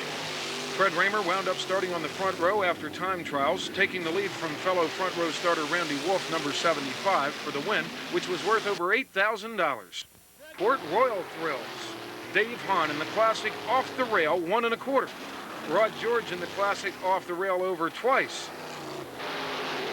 Lance DeWeese even.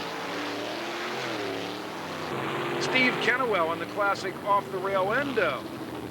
Finally, Rick Hinch in his annual spectacular. September 20th, the season-ending Tuscarora 50 begins with Bill Bryan getting pushed around, precipitating this pileup in which one car tips over. It's Judy Bates. After Lance DeWeese blew a tire while leading, Fred Raymer is on his way to the bank with only his second career Port win. Todd Schaeffer charged back to a second-place finish. The Midgets, under Gary Monshine, president of the ARDC and also a racer, continue to come back in '96. It was good to see several dates on the dirt of Central PA. The ARDC finale for '96 was held on the asphalt at the New Egypt, New Jersey quarter mile. Trouble on the start of the 50-lap feature. Brett Mowry crashes hard on the tarmac after getting over Lou Ciccone. Lou Ciccone, who started back in 16th, came through the traffic in his specialized paved track racer, taking the lead position away from his brother Bob. Here's Liquid Lou with the Miss New Egypt Cowgirl. The Williams Grove Season 2 is winding down. Not soon enough for Terry Leininger. Terry did win a pair of Silver Spring Sportsman features this year. Still in the Sportsman, Steve Wilbur and John Stamen crash. Stamen was pinned in his car for nearly an hour. No serious injury. Greg Koch avoids a spin, but not so the wall during 358 competition.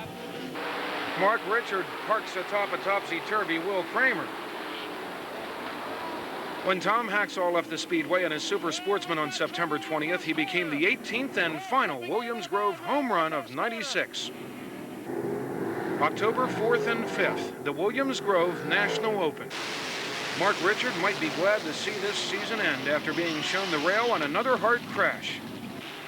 Cliff Bryan and Jason Quaz hook up in the Friday night B main. Defending champ and odds-on favorite Mark Kinzer started both dashes and features on the front row as we prepared our lines of sarcasm. But this time, the joke's on us. A young local by the name of Lance DeWeese refused to stay in line, making this historic pass just after a third-lap restart. It's actually Lance's second preliminary night win, which the sanctioning body claims does not really count as a feature win. So on Saturday night, Lance makes it official by leading every lap. Here, Lance moves ahead of the best of the 50-car field on the green. Lance drives by on the backstretch. DeWeese leads Kinzer through 3 and 4. Billy the Kid right there in third. Lance DeWeese will lead lap number 1.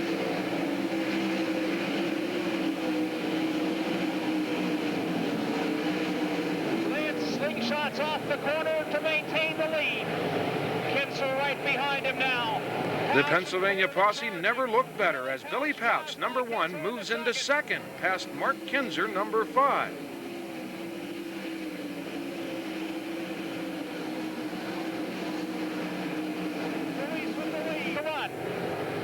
Later on in the 40-lapper, Dave Blaney, number 10, moved into second.